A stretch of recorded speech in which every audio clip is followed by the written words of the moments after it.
Customer selection এই জায়গাটা আসলে এত ইম্পর্টেন্ট, বাট আমি দেখছি যে লট অফ এন্টারপ্রেনার্স এটা অ্যাকচুয়ালি চিন্তাই করে না ঠিকমতো। সো প্রোডাক্ট বানাইছে কি চিন্তা করে, আর সে অফার করতেছে কাকে, এক্স্যাক্টলি। সার্ভিসটা কেমন, দেখা যায় এটার ভিতরে সমন্বয় নাই। আগুনে সবসময় ঝাঁপ দিতে হবে না বুঝে। বিজনেসে অনেকটা ব্যাপারটাই হচ্ছে আগুনে ঝাঁপ দেওয়ার মতো। It's a taking a risk. এমন কোনো পার্টনারই সিলেক্ট করা উচিত যিনি আপনার সাথে চলতে কিংবা আপনি তার সাথে চলতে খুব ম্যাচ করবে স্বাচ্ছন্দ্য বোধ সহযোগিতা। করবেন। মাইকিং করছো কোনোদিন? মাইকিং স্কুলে করা হয়েছিল, ইউনিভার্সিটিতে হয়নি। জাস্ট একটা উদাহরণ দিতে পারি যে মানুষগুলো একটু এরকম তাকায় কথা বলে অনেক বুদ্ধিমান হয়। সো পার্টনারশিপের ক্ষেত্রে ওটা কি তোমরা কনসিডারেশন নিছো কিনা যে সবাই শ্রমঘাম দিব দেন সবাই এরকম শেয়ার নিব, নাকি দুইটাকে আমরা সেপারেট রাখছো যে যে যেরকম ইনভেস্ট করবে সেরকম শেয়ার পাবে? একজন ভালো লিডার কিন্তু একজন ভালো ফলোয়ারও। যিনি অন্যকে লিড করতে পারেন, উনি নিজেকেও লিড করতে পারেন, উনি ভালো ফলোও করতে পারেন। ধর্মীয় জ্ঞানটা যদি আগে থেকেই আরেকটু ভালো আসতো তাহলে I be feeling much more happier. So আমাকে যদি অনেক পিছনে চলে যেতে বলেন, আমি বলবো যে ওইটাকে আরেকটু বেশি ডেভেলপ করা তখন অনেক দরকার ছিল। সবাই সবার কাজ ঠিক মতো করে ফেলবে আর আপনাকে কোনো কষ্ট করতে হচ্ছে না। এটি একটা বিজনেসের ইম্পর্টেন্ট পার্ট যে you make people work for you. Right. নতুন যারা এন্টারপ্রেনার হতে চায় তো তাদের জন্য যদি প্রিসাইজলি তোমার কিছু পরামর্শ থাকে, সেরকম টপ 3টা বা 4টা পরামর্শ কি হতে পারে?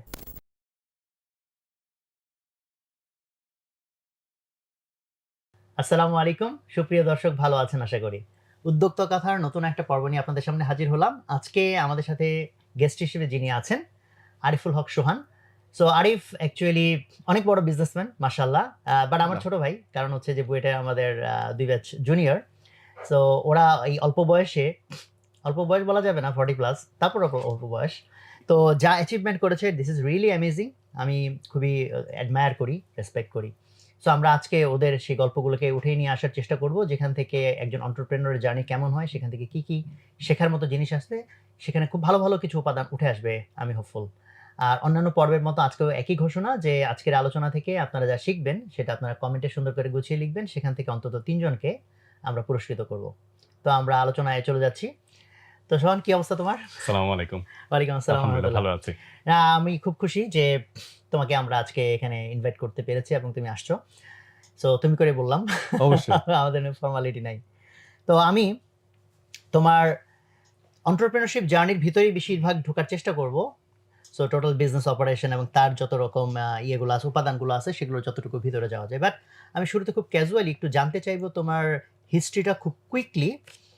আর আমি যেহেতু তোমার অন্যান্য পরিচয় দিইও নাই, what business you run or not, সেটা তোমার মুখ থেকেই আমরা শুনতে চাই। আর দ্বিতীয়ত তোমার ছোটবেলার স্টোরি থেকে টেনে এন্টারপ্রেনারশিপ পর্যন্ত খুব দ্রুত আমরা জানতে চাইবো যে তোমার এই আর্লি লাইফের সাথে তোমার যে এন্টারপ্রেনার হওয়া, এটার কোনো যোগসূত্র আছে কিনা? অনেক ধন্যবাদ এই প্রোগ্রামে ভাই, আপনি আমাকে ইনভাইট করেছেন। আমি 2003 তে নটরডেম কলেজ থেকে এইচএসসি পাস করে বুয়েট থেকে electrical engineering complete by the করি। ওয়ে দর্শকরা, আমি একটু বলে রাখি, আমি 00 ব্যাচ ও 03 ব্যাচ, মানে 3 বছরের গ্যাপ আমাদের, বাট আমরা কিন্তু একই ডিপার্টমেন্টের বুয়েটে পড়েছি। হ্যাঁ, ওকে। এক্স্যাক্টলি। এরপরে এনার্জি প্যাকের পরে আমরা 7 জন মিলে একটা কোম্পানি স্টার্ট করি, Reverie power and automation engineering limited. এই জার্নিটা এখন পর্যন্ত বেশ ভালো চলছে। ঠিক 12 বছর পরে তোমার 7 জনই কি আছো এখনো? এখন আমরা 7 জনই আছি, কিন্তু একজন পার্টনার চেঞ্জ হয়ে নতুন একজন পার্টনার এসেছে। তো গত 12 বছরের জার্নিতে এখন এই কোম্পানিটা বাংলাদেশের সবচেয়ে বড় ইলেকট্রিক্যাল ইপিসি কোম্পানি। মাশাআল্লাহ। আলহামদুলিল্লাহ। আর ছোটবেলা থেকে যদি বলি, আমার স্কুল ছিল একে হাই স্কুল। ওখান থেকে আমি এসএসসি পাস করেছি। আমাদের ফ্যামিলিতে, নানার ফ্যামিলিতে বিজনেস পারসন আছে, কিন্তু আমাদের ফ্যামিলিতে আমরা 5 ভাই বোন। আব্বা সরকারি চাকরিজীবী ছিলেন। আমরা কেউ কখনো বিজনেস করিনি। সো আমার যে ইমিডিয়েট বড় ভাই, তিনি আমার চাইতে 12 বছরের বড়। মানে 5 ভাই বোনের মধ্যে আমি সবচেয়ে ছোট। যিনি আমার ইমিডিয়েট বড়, উনি আরো 12 বছর বড়। তো আমি তাদের মধ্যে অনেক ছোট। এই জায়গায় কেউই আসলে আমার মতো বিজনেস করেনি। সো জার্নিটা একদিক থেকে এক্সটার্নাল এনভায়রনমেন্ট আর অন্য দিক থেকে ফ্যামিলি এনভায়রনমেন্ট, 2 জায়গা থেকে একটু ডিফারেন্ট। সো ঠিক বিজনেস লাইফটাকে আপনার ফ্যামিলি লাইফের সাথে ওইভাবে কানেক্ট করা যাবে না। Okay. But the journey is very much interesting, যেটা আমরা আশা করি যে আমাদের পরবর্তী আলোচনায় উঠে আসবে। হ্যাঁ, তোমার বিজনেস সম্পর্কে আমরা একটু জানতে চাই। তো আমি যতদূর জানি তোমাদের তো এখন 3টা মেইন কনসার্ন। জি, একটা তো হচ্ছে রিভেরি পাওয়ার অ্যান্ড জি, অটোমেশন, যেটা তোমাদের মেইন কোম্পানি। জি, আমি যতদূর জানি তোমাদের ওখানে বোধহয় প্রায় 1000 প্লাস লোক কাজ করে এখন। জি। রাফলি কত হবে সেটা 1100? 1100-র ওকে, কাছাকাছি হবে। Very good. আর আমরা অনেকে জানি স্কলার্স ইউনিভার্সিটি, এটার নামটাও তো এখন মোটামুটি সুপরিচিত। সো জি, এই ভার্সিটিটাও তোমরা রান করো। এক্সাক্টলি। আর তোমরা লাস্ট বোধহয় রিভেরি স্কুল, একটা ইসলামিক এস্টাবলিশ স্কুল করেছি। তোমরা এস্টাবলিশ করেছো, জি, যেখানে বোধহয় এখন অলরেডি খুব ভালো করছে এক্সাক্টলি। অল্প সময়ের মধ্যে। তো এই যে ৩ টা জার্নি, তার মধ্যে আমরা বেশি ফোকাস হয়তো রিভেরিতে করতে চাই, রিভেরি পাওয়ার যেটা। জি, কারণ সেটা তোমাদের ১ম জার্নি, নাম্বার 1, সেখানে তো ডেফিনিটলি অনেক বেশি লার্নিং থাকে। আর নাম্বার 2, সেটা সাইজের দিক থেকেও বাংলাদেশের এখন এই সেক্টরের বিগেস্ট কোম্পানি, এবং এক্সাক্টলি। তোমাদের কোম্পানিগুলোর মধ্যে সবচেয়ে বেশি লোক এখানেই কাজ করে। জি, তো আমরা ১ম এ জানতে চাইবো যেটা, সেটা হলো যে মানুষজন যখন ধরো এন্টারপ্রেনিউরশিপ এ যায়, তাদের একটা ডাইলেমা থাকে যে আমি কখন শুরু করব? তার মধ্যে সব রকম এক্সাম্পলই আছে। কেউ খুব আর্লি লাইফ এ শুরু করে। যেমন আমার ক্ষেত্রে হইছে, যেটা আমি বুয়েটে জয়েন করেই উদ্ভাস শুরু করে দিছি। আবার হচ্ছে কেউ হচ্ছে কিছুদিন জব করে, কেউ আরো লেটার ফেজ এ করে। তো তোমার ক্ষেত্রটা হচ্ছে যে তুমি ৩ বছর জব করেছো। দেন তুমি যে ইন্ডাস্ট্রিতে জব করেছো, কাইন্ড অফ ওই ধরনের ইন্ডাস্ট্রিতে তুমি আবার বিজনেস শুরু করেছো। এক্সাক্টলি। সো এই জায়গা থেকে তোমার লার্নিংটা কি? এটা কি এইটাই কি অ্যাডভান্টেজ? এটাই কি সবচেয়ে অপটিমাম? মানে যারা এন্টারপ্রেনিউর হইতে চায় এবং তোমার মতো ধরো যারা জবে আছে এন্ড জব থেকে প্ল্যান করতেছে, হু, হু। সেই জায়গা থেকে তুমি তাদেরকে কি পরামর্শ দাও? অ্যাকচুয়ালি এটার ঠিক রাইট কোনো প্রসেস হু, নাই। হু, বিজনেস প্রসেস দিয়ে চলে। কিন্তু বিজনেস করার কোনো প্রসেস নাই। হু, আর শুরু করার প্রসেস তো থাকতেই পারে না। আমি মাঝে, মাঝেই বলি যে আগুনে সবসময় ঝাঁপ দিতে হবে না বুঝে। বিজনেসে অনেকটা ব্যাপারটাই হচ্ছে আগুনে ঝাঁপ দেওয়ার মতো। It's a taking a risk. এই রিস্ক সফলতার দিকেও যেতে পারে, বিফলতার দিকেও যেতে পারে। তো যখন আপনি রিস্ক নিবেন, এত কিছু বুঝে আসলে রিস্ক নেওয়াটা পসিবল না। হু, হু, তো কোম্পানির শুরুর ইতিহাসটাকে একটু পিছন থেকে টানতে হবে। ইতিহাস আছে এটার পেছনে। যখন বুয়েটে 3rd ইয়ারে পড়ি, তখন একটা রিয়ালাইজেশন আসলো, বুয়েটে তো পড়ছি সরকারি টাকা দিয়ে। একটা পয়সাও তো পকেট থেকে দেয়া লাগে না। তো টাকাটা তো আসলে আমার নিজের না। কার টাকা? কেউ না কেউ তো পে করছে। টিচারদেরকে পে করছে, হু, হু, ইনফ্রাস্ট্রাকচার এর জন্য পে করছে। And the payment is huge. হু, তখন প্রাইভেট ইউনিভার্সিটি গুলোও হচ্ছে আপনার বেশ আ জমজমাট হয়ে উঠছে ধীরে, ধীরে। তো এই টাকাটা দিচ্ছে কে? সো একটু হিসাব নিকাশ করে দেখলাম যে আসলে টাকাগুলো দেশের মানুষের টাকা। ঠিক যে রিক্সাটা আমি উঠছি, ওই রিক্শাওয়ালারই টাকা। এই যে টাকাটা আমরা ইউজ করছি, এটাকে তো আমাকে রিটার্ন করতে হবে। এটা ইনভেস্টমেন্ট। দেশের একটা ইনভেস্টমেন্ট আমার উপরে।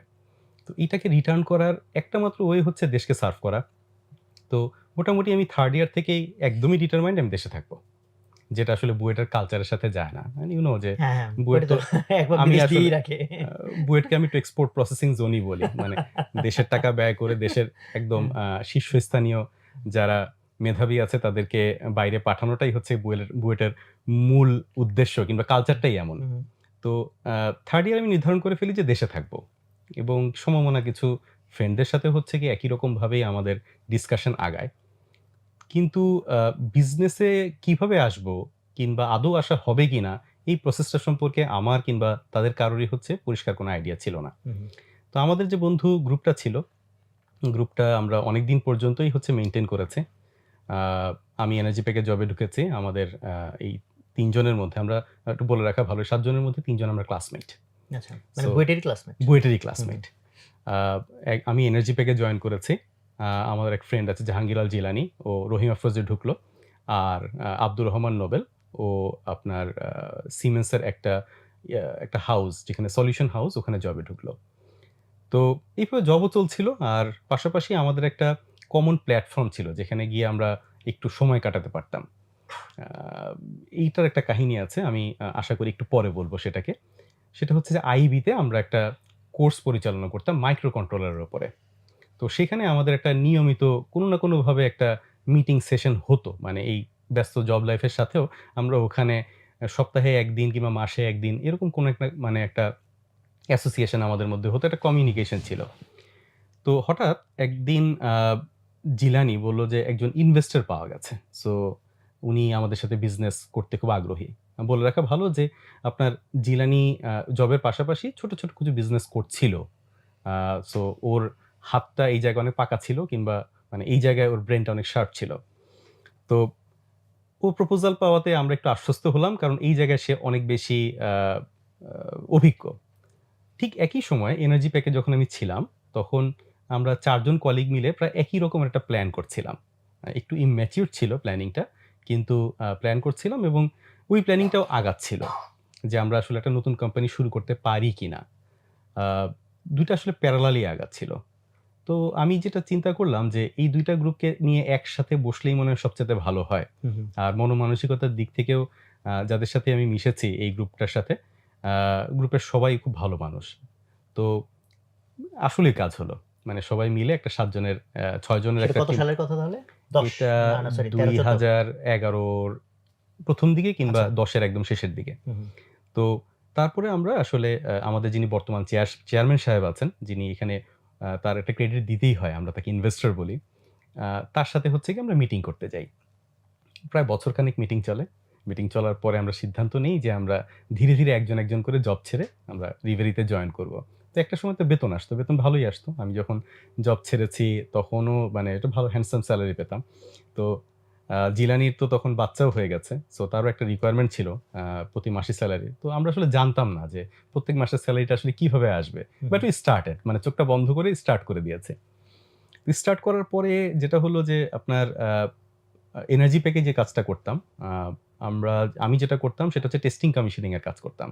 হাই ভোল্টেজ সাবস্টেশন গুলোতে আপনার টেস্টিং কমিশনিং সার্ভিস দেওয়ার জন্য বাইরে থেকে তখন পর্যন্ত লোক আনতে হতো। এনার্জি প্যাক এই জায়গাটা পায়োনিয়ার কোম্পানি। যারা হাই ভোল্টেজ সেকশনে বাংলাদেশে অনেক হুম, হুম, হুম, অবদান হুম। রেখেছে। তো ওখানকার যে technical support, hardcore technical support গুলো আ আমরা একটু এক্সপার্ট হয়ে গিয়েছিলাম। তো ডেফিনিটলি ওই সাপোর্টটা আমরা এনার্জি প্যাক ছাড়া অন্য যে ইপিসি কন্ট্রাক্টররা বাংলাদেশে বিজনেস করতে আসতো, চাইনিজরা, ইন্ডিয়ানরা, তাদেরকে দেয়া আরম্ভ করলাম। এটা ছিল একটা নিশ মার্কেট। কারণ এই লোকগুলো সবসময় ইন্ডিয়া থেকেই আনতে হতো। হুম, হুম। এই জায়গায় আমরা যখন সার্ভিস দেওয়া শুরু করলাম, খুব তাড়াতাড়ি পপুলারিটি পেয়ে গেলাম। কারণ এই জায়গায় আর সার্ভিস দেওয়ার মতো আর একটা কোম্পানিই ছিল না। এরপরে জার্নিটা হচ্ছে গিয়ে একটু আ ফরওয়ার্ড ইন্টিগ্রেশন। সবাই তো ব্যাকওয়ার্ড ইন্টিগ্রেশন করে। আমরা ফরওয়ার্ড ইন্টিগ্রেশন করেছি। যে ইপিসির পরে হচ্ছে গিয়ে কনস্ট্রাকশনটাকেও ইপিসির সাথে করা যায় কিনা এস এ সাবকন্ট্রাক্টর। তারপর ডিজাইনটাও হচ্ছে গিয়ে আপনার ওটার সাথে করা যায় কিনা। এরপরে ডিজাইন বুঝে গেছি, প্রকিউরমেন্ট বুঝে গেছি, কনস্ট্রাকশন বুঝে গেছি। So why shouldn't be with a go for the a full bidding. আমরা ২০১৬ সাল থেকে একদম ফুল ইপিসি কোম্পানি হিসেবে কাজ তোমরা তো করা শুরু করি। সার্ভিসটা দেওয়া শুরু করলা ২০১১ থেকে। ২০১১ থেকে তখন কি আমাদের অলরেডি জব ছেড়ে দিয়ে নাকি তখন জব জবে ছিলেন? ছেড়ে দিয়েই সার্ভিস আচ্ছা, শুরু করেছিলাম। ওকে। তো আ ২০১৬ সাল থেকে আমরা একজন পূর্ণাঙ্গ বিডার অ্যাজ এন ইপিসি আমরা বিড করছি। ২০১৭ সালে আমরা বিশাল প্রজেক্ট পাই। আ ভারতের আদানির যে পাওয়ার প্ল্যান্টটা আছে, হুম, হুম, হুম, হুম, ওখান থেকে তো প্রায় ১৬০০ মেগাওয়াট পাওয়ার তো বাংলাদেশে আনতে হবে। হুম, হুম। তো ওর জন্য তো বাংলাদেশের বিশাল ইনফ্রাস্ট্রাকচার দরকার। তো এইজন্য এডিবি একটা ফান্ডিং এর একটা প্রজেক্ট হয় প্রায় ৭০০ ক্রোড় টাকার একটা প্রজেক্ট। ওই প্রজেক্টটা আমরা সর্বপ্রথম বড় প্রজেক্ট যেটা দিয়ে আমরা আ এই জায়গায় একটা ইমপ্যাক্ট তৈরি করেছিলাম। এরপর থেকে আলহামদুলিল্লাহ আল্লাহ পাক অনেক ভালো রেখেছে। বিজনেসটা অনেক বড় হয়েছে। তো আমাদের পরিবারটাও অনেক তো বড়। তোমাদের উপর আদানির একটা ব্লেসিং আছে নাকি? আ ওটা আদানির পাওয়ার আসছে। বাট সেটাই। আমি সেটা বলতে পারব না যে হচ্ছে আদানির ব্লেসিংস আছে কিনা। এটা ওকে। এডিবি ফান্ডেড হুম, প্রজেক্ট যেটা হুম, power grid company of Bangladesh হুম, করেছিল। এছাড়াও তৎকালীন সময়ে আরেকটা কেস হয়েছিল। বাংলাদেশ সরকার প্রায় ১৪ টা পাওয়ার প্ল্যান্ট খুব কুইকলি নিয়ে আসবে এরকম একটা প্রজেক্ট লঞ্চ করেছিল। ৯ মাসের মধ্যে পাওয়ার প্ল্যান্ট আনতে হবে। এটা একটা next to an impossible job. তো আমরা ১৪ টার মধ্যে প্রায় ৯ টা পাওয়ার প্ল্যান্টের কাজই পাই। এটা একটা বড় একটা সাফল্য ওই সময়টায়। তো ওগুলো একটু প্রফিটেবল প্রজেক্টও ছিল। সো সবকিছু মিলে আলহামদুলিল্লাহ টাইমিং, আ তারপরে আমাদের কাজের স্পিড, কমিটমেন্ট টু দ্যা কাস্টমারের সাপোর্ট, আলহামদুলিল্লাহ মানে we did a good job. তো এই জায়গাটা আমি একটু ভিতরে ঢুকতে চাই। ম্যানেজমেন্টের ভিতরে। জি, তো শুরুতে যখন তোমরা ৭ জন মিলে শুরু করলা, জি। প্রথমত হচ্ছে ৭ জন একত্রিত হওয়া তো খুব জটিল বিষয়। এটা নিয়ে আমি আরো ফার্দার কোয়েশ্চেন হয়তো করব ইনশাআল্লাহ। বাট ওই মুহূর্তে জানতে চাই যে তখন তোমাদের এই যে পার্টনার সিলেকশন কিছুটা তুমি টাচ করেছো যে সবাই ভালো টাইপের বা মন মানসিকতায় ম্যাচ করতেছিল। So is there any other criteria যেটা তোমরা খুঁজছো যে ফর এক্সাম্পল ভালো বলতে কি সৎ বুঝাইছো নাকি গুড বিহেভিয়ার বুঝাইছো? মানে কোয়েশ্চেনটা যে কারণে করতেছি যে মানুষ যখন কো-ফাউন্ডার খুঁজতে যায়, পার্টনার খুঁজতে যায়, তখন তো এটা একটা বড় ধরনের ডিলেমা যে আমি কাকে নিবো, কাকে নিবো না। ওখানে তোমাদের সেই সিলেকশন প্রসেসটা কেমন ছিল? আর সাথে হচ্ছে যে ওই ইনিশিয়াল সময়ের আসলে স্ট্রাগলটা কি ছিল? কারণ তোমরা একটা ইনভেস্টরের কথা বলতেছো, বাট সেই ইনভেস্টর কি পরিমাণ টাকা ইনভেস্ট করেছে আমি জানি না। বাট সেটা কি তোমাদের ৭ জনের নিজেদের অন্তত চলার জন্য বিজনেস অপারেশন কভার করার জন্য এনাফ ছিল কিনা? শেয়ার বন্টনগুলা ডিসিশন তোমরা কেমনে নিলা? এই জায়গাগুলো একটু যদি ডিটেইল আ বলো। অনেক ধন্যবাদ প্রশ্নটা করার জন্য। খুবই কঠিন প্রশ্ন আসলে। আ হুম। ঠিক ওরকম কোনো প্রসেস কিংবা ক্রাইটেরিয়া আমরা সিলেক্ট করিনি যে এটা কাইন্ড অফ গাট ফিলিং থেকেই। এটা একটা গাট ফিলিংস হুম, থেকেই। অ্যাকচুয়ালি সবার সাথে আমি পার্সোনালি কানেক্টেড ছিলাম। হুম, হুম, তো দেখে মনে হয়েছে যে মনোমানসিকতা একই রকমের, একসাথে চলেছি। মানে এনার্জি প্যাকের বাইরেও যেই ৩ জন আমার পার্টনার আছেন, একজন ফয়সাল, সিদ্দিক, আরেকজন ছিলেন শুভ্র সাহেব, যিনি এখন নাই। উনার রিপ্লেসমেন্টে চেয়ারম্যান সাহেবের ছেলে তার শেয়ার কিনে হচ্ছে আমাদের সাথে জয়েন করেছেন। তো ৩ জনকেই হচ্ছে আমরা যখন মানে আমি যখন মিট করি কিংবা ফ্রেন্ডদের সাথেও মিট করি, মনোমানসিকতা একটু একই রকম প্রায়। এখন পর্যন্ত আমরা একসাথে চলছি। আমরা কিন্তু অনেক স্যাক্রিফাইস করে চলি। একসাথে চলাটাও খুব কঠিন কাজ তো। সো এই স্যাক্রিফাইসিং মেন্টালিটি সবারই ছিল। আর চলার পথে ২-৩ বছর যথেষ্ট। মানে হচ্ছে গিয়ে মানুষজনকে চেনার জন্য। ওই সময় কি তাদের সাথে তোমার ট্রাভেল হইছে, লেনদেন হইছে, তাই না? হ্যাঁ, নাকি? ট্রাভেল হয়েছে। এভরিডে কথা হতো। মানে নিজেদের মধ্যে ভালো বন্ধুত্ব হুম। ছিল। সবকিছু মিলে মনে হয়েছে যে হুম। মানুষগুলো কাজ করার জন্য খুবই ইম্পোর্টেন্ট। হুম। আর ঠিক ক্যাপাবিলিটি দিয়ে আসলে মানুষজনকে সিলেক্ট করা যায় না। পার্টনার হইতে হবে অনেকটা আ যাদের সাথে কম্প্যাটিবল আপনি, যাদের সাথে চলতে পারবেন, যাদের সাথে কথা বলতে আপনার কোনো সমস্যা হবে না। হুম। যখনই আপনি মনে করবেন তাদের সাথে চলতে কষ্ট হচ্ছে, মন খুলে কথা বলা যাচ্ছে না, তখন আসলে তিনি পার্টনার হতে পারেন না। হুম। সো এটা একটা ক্রাইটেরিয়া হতে পারে যে আপনি আ ক্যাপাবিলিটি কম হতে পারে, ক্যাপাবিলিটি বেশি হতে পারে। কিন্তু এমন কোনো পার্টনারই সিলেক্ট করা উচিত যিনি আপনার সাথে চলতে কিংবা আপনি তার সাথে চলতে খুব ম্যাচ করবে স্বাচ্ছন্দ্য বোধ সহজে, করবেন, ম্যাচ করবে। স্বাচ্ছন্দ্য বোধ করেন। হুম। আর এর মধ্যে যদি নিজেদের ক্যাপাবিলিটি কমপ্লিমেন্ট করে, এর কোনো কথাই নেই। ফর এক্সাম্পল আমাদের গ্রুপে যদি বলি, আ পার্টিকুলারলি আমার ক্যাপাবিলিটি এবং আরেকজনের ক্যাপাবিলিটি কমপ্লিটলি ডিফারেন্ট। আপনি কমপ্লিমেন্টারি না হলে তো লাভ নাই দুইজন। হ্যাঁ। খুবই কমপ্লিমেন্টারি। হুম। আ যদি বলি যে এই মুহূর্তে ম্যানেজিং ডিরেক্টর আছে জাহাঙ্গীর আল জিলানী। ও খুব ধীরস্থির, খুব কম কথা বলে, খুব বুঝে শুনে কথা বলে। ডিসিশন মেকিং এ যথেষ্ট বুঝে শুনে ডিসিশন নেয়। আমি ঠিক উল্টা। আ আমরা ২ জন আ একটা কোম্পানিতে সবাই তো ডিসিশন নিতে মানে ডিসিশন নেয় না। ২ জন আসলে ডিসিশন নেওয়ার ক্ষেত্রে একটা গুরুত্বপূর্ণ ভূমিকা পালন করি। হয়তো ভবিষ্যতে অন্য কেউ হচ্ছে এই গুরুত্বপূর্ণ ভূমিকাটা পালন করবে। কিন্তু এখন আমরা ২ জন যে মিলে যখন ডিসিশন নিই, ২ জনের চিন্তা ভাবনার ধারণাও হচ্ছে গিয়ে ১৮০ ডিগ্রি উল্টা। হুম। কিন্তু আমরা ২ আমার আর জনকে লিটনের ক্ষেত্রে একই রকম। কিন্তু আমরা ২ জনকে হ্যাঁ। রেসপেক্ট করি। হুম। আ ও কিছু বললে পরে আমি ডেফিনিটলি রেসপেক্ট করি and I respect him also. কখনো ডিসিশন মেকিং এ ভুলও হয়। এই ভুলগুলোকে আমরা আসলে কখনো এমনভাবে দেখি না যে এই ডিসিশনটা তার বলে ভুল হয়েছে। ডিসিশনটা আমাদের ডিসিশন। ভুল হলেও রাইট ডিসিশন, রাইট হলেও রাইট ডিসিশন। হুম। কারণ সবকিছু মিলেই একটা জায়গা, একটা পরিবার, একটা কোম্পানি অনেক বড় হয়। হুম। আর আ কোম্পানি শুরুর আগে আইবিতে একটা কাহিনী হয়েছিল। সেটা আমি বলেছিলাম যে আমি আপনার সাথে শেয়ার করব। আমরা যখন বুয়েটে পড়ি, ইলেকট্রিক্যাল ইঞ্জিনিয়ারিং একটা খুব ইম্পোর্টেন্ট সাবজেক্ট ছিল মাইক্রো কন্ট্রোলার। আপনার কি মনে পড়ছে? হ্যাঁ, তোমরা মাইক্রো কন্ট্রোলার তো আমাদের এখানে কোর্স করছিলা কি? আমি পার্সোনালি হ্যাঁ, কারণ করেছিলাম। তোমার নাম্বার আমার তখন থেকে সেভ করা। এক্সাক্টলি। তো আমি হ্যাঁ। আপনাদের এখানে হুম। কোর্স করার পরে দেখলাম যে আসলে ক্ষুধা মিটতেছে না। হুম। তো বুয়েটে একজন টিচার ছিল, স্যার মারা গিয়েছেন। তো স্যারকে গিয়ে বললাম যে, "স্যার আমরা টাকা পয়সা দিচ্ছি, আপনি কোর্সটা কন্ডাক্ট করেন বুয়েটের ছাত্রদের জন্য।" তো যেকোনো কারণেই হোক স্যার স্ট্রাকচারালি এটাকে কিভাবে আসলে কন্ডাক্ট করবেন, এই বিষয়ে হয়তো স্যার ওই রিস্কটুকু নিতে চাচ্ছিলেন না। তো স্যারের সাথে কথা বলে আমি খুব একটা সন্তুষ্ট হইনি। বুয়েটে এতগুলো স্টুডেন্ট মাইক্রো কন্ট্রোলার কোর্স করতে পারবে না, এই বিষয়ে হচ্ছে গিয়ে আমি খুব একটা সন্তুষ্ট হইনি। তো চিন্তা করলাম যে হচ্ছে গিয়ে এতগুলা ছেলে শিখতে পারল না। তো আমাদেরই আসলে এটার দায়িত্ব নেওয়া দরকার যাতে বাকিরা শিখতে পারে। যে সাফারিং আমরা হুম। করেছি, অন্যদের করা উচিত না। তো আমরা আইবিতে গেলাম। আইবিতে তখন রেক্টর ছিলেন প্রফেসর হান্নান স্যার। খুবই ভালো মানুষ।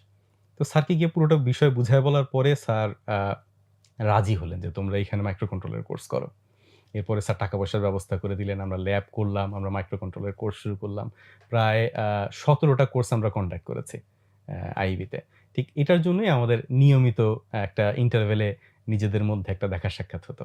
সো আপনি আ রিভেরি শুরু করার সেটাও অনেক অন্যতম একটা উপাদান। কারণ আ নিজেদের মধ্যে ঐরকম কনসিস্টেন্ট কমিউনিকেশন না থাকলে নিজেদের মধ্যে বিশ্বাসযোগ্যতা কিংবা রাইট, বোঝাপড়াটা রাইট। সেভাবে তৈরি হয় না। হুম।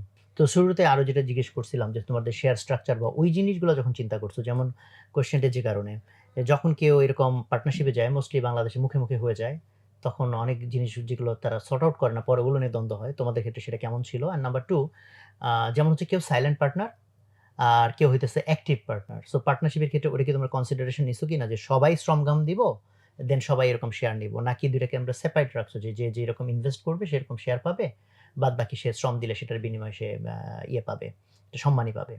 ওই স্ট্রাকচারটা কেমন ছিল? এই জায়গায় আমি আমার ফ্রেন্ড জাহাঙ্গীর আল জিলানীকে আসলে ধন্যবাদ দিতে চাই। প্রথম দিকেই ও যেটা বলে আসছে যে সবার শেয়ার হবে সমান। ও যেহেতু আগে বিজনেস করে আসছে একটু। তো এই বিষয়ে আসলে খুব পূর্ণাঙ্গ ধারণা ছিল হুম। যে শেয়ারের স্ট্রাকচারে যদি কেউ কম বেশি থাকে আল্টিমেটলি এই বিষয়টা বাইট করে। বাট উল্টা বাইট করে না? যেমন ধরো যে সবাইকে সমান দিলাম, বাট একজন অনেক বেশি কন্ট্রিবিউট করতেছে, আরেকজন করতেছে না। তখন পরে গিয়ে আবার তার মধ্যে এরকম ফিল হয় না যে ভাই আমি সব করতেছি, whereas ও আমার সমান শেয়ার নিয়ে যাচ্ছে? এই ফিল্ডটা আসলে পরে কম্প্রোমাইজ করাটাই খুব ইম্পর্টেন্ট। হুম, যিনি এই কাজটা করছেন definitely he is a capable person. Capable পারসনদের লিডারশিপও ভালো হতে হবে। আর লিডারদের অন্যতম কাজ হচ্ছে কম্প্রোমাইজ করা, স্যাক্রিফাইস করা। সো তাকে আসলে এই জায়গায় কম্প্রোমাইজ করতে হবে। একসাথে থাকতে হলে অনেক ঝামেলাই তো ফেস করতে হয়। হুম, হুম। কিন্তু অনেক ঝামেলা কিন্তু সমাধানও হয়ে যায়। হুম, তো গ্রেটার ইন্টারেস্টের জন্য এই বিষয়ে চিন্তাই করা যাবে না। চিন্তাভাবনার জায়গাটা এখানে নিয়ে যাওয়াই যাবে না। সো আমরা আসলে সবাই ইকুয়াল শেয়ারে শুরু করি। আর আপনার যেটা বললেন যে ইনভেস্টমেন্ট, আমাদের বিজনেসের টোটাল ইনভেস্টমেন্ট ছিল মাত্র ৳৬,০০,০০০ আচ্ছা। এবং এটাই শুরু, এটাই শেষ। এরপরে আর কোনো ইনভেস্টমেন্ট করতে হয়নি। যিনি তোমাদের চেয়ারম্যান যিনি ইনভেস্ট করেছিলেন, সেটার সহধল বলতেছো ৳৬,০০,০০০? জি, আচ্ছা। তাহলে তোমরা যে কাজগুলা তোমাদের সার্ভিস টাইপের জিনিস ছিল। সো তোমাদের ক্যাপিটাল ইনভেস্টমেন্ট এর দরকার ছিল না। আমাদের হুম। ১ম দিকেই বিশাল ক্যাপিটাল ইনভেস্টমেন্টের দরকার হয়েছিল। টেস্টিং কারণ ইকুইপমেন্টস। টেস্টিং ইকুইপমেন্ট গুলো অনেক কস্টলি ছিল। বেশ কয়েক কোটি তাহলে টাকার। ওই টাকা কিভাবে জোগাড় করলা? আ এইটাকে একটু ইনডাইরেক্ট ফর্মে আমাদের চেয়ারম্যান সাহেবের কাছ থেকে এসেছে।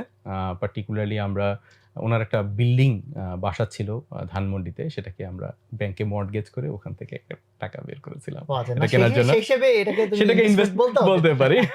বাট ক্যাশ ইনভেস্টমেন্ট আচ্ছা, ওই হ্যাঁ। ৳৬,০০,০০০ হ্যাঁ, ছিল। হ্যাঁ, বুঝতে পারছি। আচ্ছা। তো বাট উনি এত বড় রিস্ক নিলেন, বাসা মর্টগেজ দিয়ে দিলেন। হ্যাঁ, দিলেন তো। ওকে। তারপর থেকে একটু যদি বলো, এরপরে তোমাদের ওই মুহূর্তে কি আর কোন স্ট্রাগল ছিল নাকি আসলে তোমাদেরকে ইনিশিয়াল ফেজ এ আর কোন স্ট্রাগল ফেস করতে হয় নাই? আ পার্টিকুলারলি আপনার যে সকল মাল্টিন্যাশনাল কোম্পানিগুলো হুম, সার্ভিস দিয়ে আপনার কোটি, কোটি টাকা বাংলাদেশ থেকে নিয়ে আসছিল। হুম, তারা আমাদেরকে খুব একটা সহায়তা করবে এই বিষয়ে তো আ মনে হয় না যে হুম, আপনি হুম। একমত হবেন। না, না, প্রশ্নই আসে না। সো হুম, খুবই স্ট্রাগল ফেস করেছে। প্রথমত যেটা হয়েছে যে মাল্টিন্যাশনাল কোম্পানিগুলো থেকে লোক আসতো।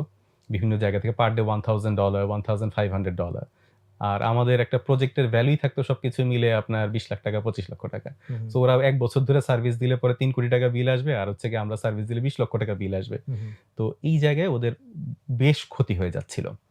তো বিভিন্ন সময়ে আপনার এই কোম্পানিগুলো থেকে আমাদের কাস্টমারগুলোর কাছে আমাদের নামে অভিযোগ করা হতো। পার্সোনালি আমি নিজেও প্রচুর অ্যাবিউস এর শিকার হয়েছে। বাট আ তোমাদের কাস্টমার বলতে মূলত পাওয়ার সেক্টরে যারা, পাওয়ার জেনারেশন জি। জেনারেশনে যারা ছিল নাকি ডিস্ট্রিবিউশনও? জেনারেশন, ডিস্ট্রিবিউশন, ট্রান্সমিশন আমরা ৩ টা জায়গাতেই হুম, হুম, বিজনেস করি। সো এই ৩ টা জায়গাতেই হচ্ছে যে আপনার বেশ কিছু হার্ডল ফেস করেছি। তবে ডিস্ট্রিবিউশন এ অনেক কম ফেস করেছি। আ এখন বিষয়গুলো অনেক সহজ। আ যে কোম্পানিগুলো সমস্যা তৈরি করত তারাই এখন দেখা যাচ্ছে আমাদের বড়, বড় ভেন্ডর। সো সেখান থেকে আমরা অনেক সহায়তাই পাই। হুম, হুম। মানে সেই ক্রিটিসিজম এখন আর ফেস করতে হয় না। বাট ওই ক্রিটিসিজম তো ক্রিটিসিজম, ওটা জাস্ট গায়ের চামড়া মোটা হলেই হয়। বাট ম্যাটেরিয়ালিস্টিক কোনো বাধা, লাইক তোমাদের বিজনেস করতে তারা বাধা তৈরি করতেছে বা এই জাতীয় কোনো স্ট্রাগল ফেস করতে হইছে কিনা? না, ক্রিটিসিজম গুলো কমপ্লিটলি আপনার ম্যাটেরিয়ালিস্টিক। মানে আচ্ছা। They don't do it by mouth, by letter, তারপরে হচ্ছে গিয়ে ব্লক করার জন্য চেষ্টা। এমনও এসেছে যে হুম, হুম। আমাদের প্রোডাক্ট গুলো যদি হচ্ছে অন্য কেউ কমিশন করে আমরা ওয়ারেন্টি দিব না। সো কাস্টমারের জন্য তো একটা বিশাল হার্ডলস হ্যাঁ, যে হ্যাঁ, হ্যাঁ, তারা হ্যাঁ। আসলে কি ডিসিশন টুকু নেবে। আমরা অনেক কাস্টমারকেই পেয়েছি বেশ সাপোর্টিভ এ সকল বিষয়। সো তারা আমাদের হয়ে তাদের মানে এগেইনস্ট এ ফাইট করেছে দেশি কোম্পানিকে আসলে সাপোর্ট দেওয়ার জন্য। অবশ্যই বলতে হবে যে কাস্টমারের সাপোর্ট এবং অন্যান্য সাপোর্ট না পেলে হুম। একটা জায়গায় কাজ করা তো অবশ্যই খুব মুশকিলের বিষয়। বাট এটা ওভারকাম করার ক্ষেত্রে আর কোনো তোমার সিক্রেট ওয়েপন ছিল কিনা? নাকি যে ধরো কাস্টমাররা তোমাকে সাপোর্ট করতেছে। Anything else? আসলে যেখানে আপনার পাওয়ার বিজনেসটা খুবই প্রোপ্রাইটারি টাইপের বিজনেস। খুবই হুম। কম এখানে ইজ অফ ডুইং বিজনেস নাই বললেই চলে। পাওয়ার নামই তো পাওয়ার। আপনার বেশ কঠিন। এই হ্যাঁ, জায়গায় হুম, মার্কেট পেনিট্রেশন টা খুবই কঠিন একটা কাজ। সো হুম, আমরা এখন পর্যন্ত যারা এই সেক্টরে কাজ করি সংখ্যাগুলো খুবই কম। হুম, হার্ডলি ৪-৫ টা কোম্পানি। হুম, এত পুরাতন হওয়া সত্ত্বেও, এত বড় পাওয়ার সেক্টরে হওয়া সত্ত্বেও খুব কম সংখ্যক কোম্পানি এখানে কাজ করে। তো এই জায়গায় ভেন্ডরের সংখ্যাও খুব অল্প। তো আপনার তাদের কাছ থেকে হেল্প পাওয়া ছাড়া মানে ধীরে ধীরে ওখানে একটু অপ্রতিরোধ্য হয়ে যেতে হবে। কাস্টমারের হেল্প বলেন, এক ভেন্ডরের সাথে হচ্ছে আরেক ভেন্ডরের একটু দূরত্ব তৈরি করা, কিংবা ওখান থেকে একটু মানে একটা পলিটিক্যাল ব্যাপার আর কি। এইভাবে হচ্ছে কিছু সুবিধা আদায় করে নেওয়া, ধীরে ধীরে হচ্ছে কি এটাকে একটু বড় করা। So this is the way it goes. I mean there is no straight power forward ব্যবসাটা প্রসেস। তো পাওয়ার বিল্ড করা ছাড়া কমপ্লিটলি কিভাবে হবে, তাই না? এখানে পলিটিক্যালও অনেক ইস্যু থাকে। সো সবকিছু আচ্ছা। মিলেই আপনার এটাকে হ্যান্ডেল করতে হবে। তো তোমরা যখন 7 জন মিলে শুরু করলা, প্রথমে কি তোমাদের এমপ্লয়ি নিয়েছিল নাকি আরো অনেক লেটার স্টেজে গিয়ে? আমরা প্রথমেই নিজেরাই এমপ্লয়ি ছিলাম। হুম। আর আমরা একটা স্ট্র্যাটেজি ফলো করেছি যে এই জিনিসটা তখন বুমেরাং হয়েছিল, কিন্তু এখন খুব ভালো কাজে লাগছে। আমরা প্রথমেই চিন্তা করেছিলাম যে আমরা কোনো অভিজ্ঞতা প্রাপ্ত লোককে নিব না, আমরা ফ্রেশ লোকজনকে নিব, and will build them up. এটা বেশ কাজে লেগেছে। তখন যেটা হয়েছে যে আপনার মানে একদম আনকোরা মানুষ, পাওয়ার সেক্টরে জব করছে, অ্যাকসেপ্টেন্সের ইস্যু আছে। তো আমাদের 6 জনকেই একদম ফিল্ডে দৌড়াতে হতো পার্সোনালি। বেশ টায়ারিংও ছিল। আর যারা এখানে জয়েন করেছিলেন তাদের তো আসলে শেখার বিষয় আছে। একটা জায়গায় পাওয়ার সেক্টর এমন একটা জায়গা যেখানে আউটপুট দিতে একটা ছেলের প্রায় 3 বছরের মতো সময় লাগে। তো ওই জায়গাটা বেশ আমাদের জন্য কষ্টকর হয়েছিল। কিন্তু যারা জয়েন করেছিলেন তাদের জন্য কষ্টকর ছিল। মানে তাদের শেখা এবং শিখে আউটপুট দেওয়া। বাট তাদের জন্য শেষ পর্যন্ত মানে এত বছর পরে তারাও খুব লাভবান, আমরাও খুব লাভবান। They become one of the leaders. এটা সম্পর্কে আরেকটু জানতে চাই, কারণ আমাদের কোম্পানিতে সেম প্রায় ধরতে পারো 95% হচ্ছে মোস্টলি ফার্স্ট জব, জি প্রথম জি আমরা ওই এক্সপেরিয়েন্স দেখে নিই না, যদিও এটি তো কমন ট্রেন্ড এক্সপেরিয়েন্স দেখে নেওয়া। জি। বাট তোমার ক্ষেত্রে এটা ফিলোসফি কি ছিল? কেন তুমি চিন্তা করলা যে এক্সপেরিয়েন্স দেখে নিবা না? এক্সপেরিয়েন্স নিতে তো টাকা একটু বেশি লাগে, সেটা কি কোনো চ্যালেঞ্জ ছিল নাকি? Did you have anything? প্রথম else in দিকে your তো mind? ডেফিনিটলি এটা একটা চ্যালেঞ্জই। বাট সবচেয়ে বড় চ্যালেঞ্জ ছিল যে তৈরি লোকজন এই সেক্টরে পাওয়া যায় না, এখনো পাওয়া যায় না। দ্বিতীয় ব্যাপার হচ্ছে যখন কোম্পানিটা একটু বড় হতে শুরু করলো, আমরা জিনিস লক্ষ্য করতে শুরু করলাম যে এক্সপেরিয়েন্স লোকজন আসলে কালচারটাকে মডিফাই করে ফেলে।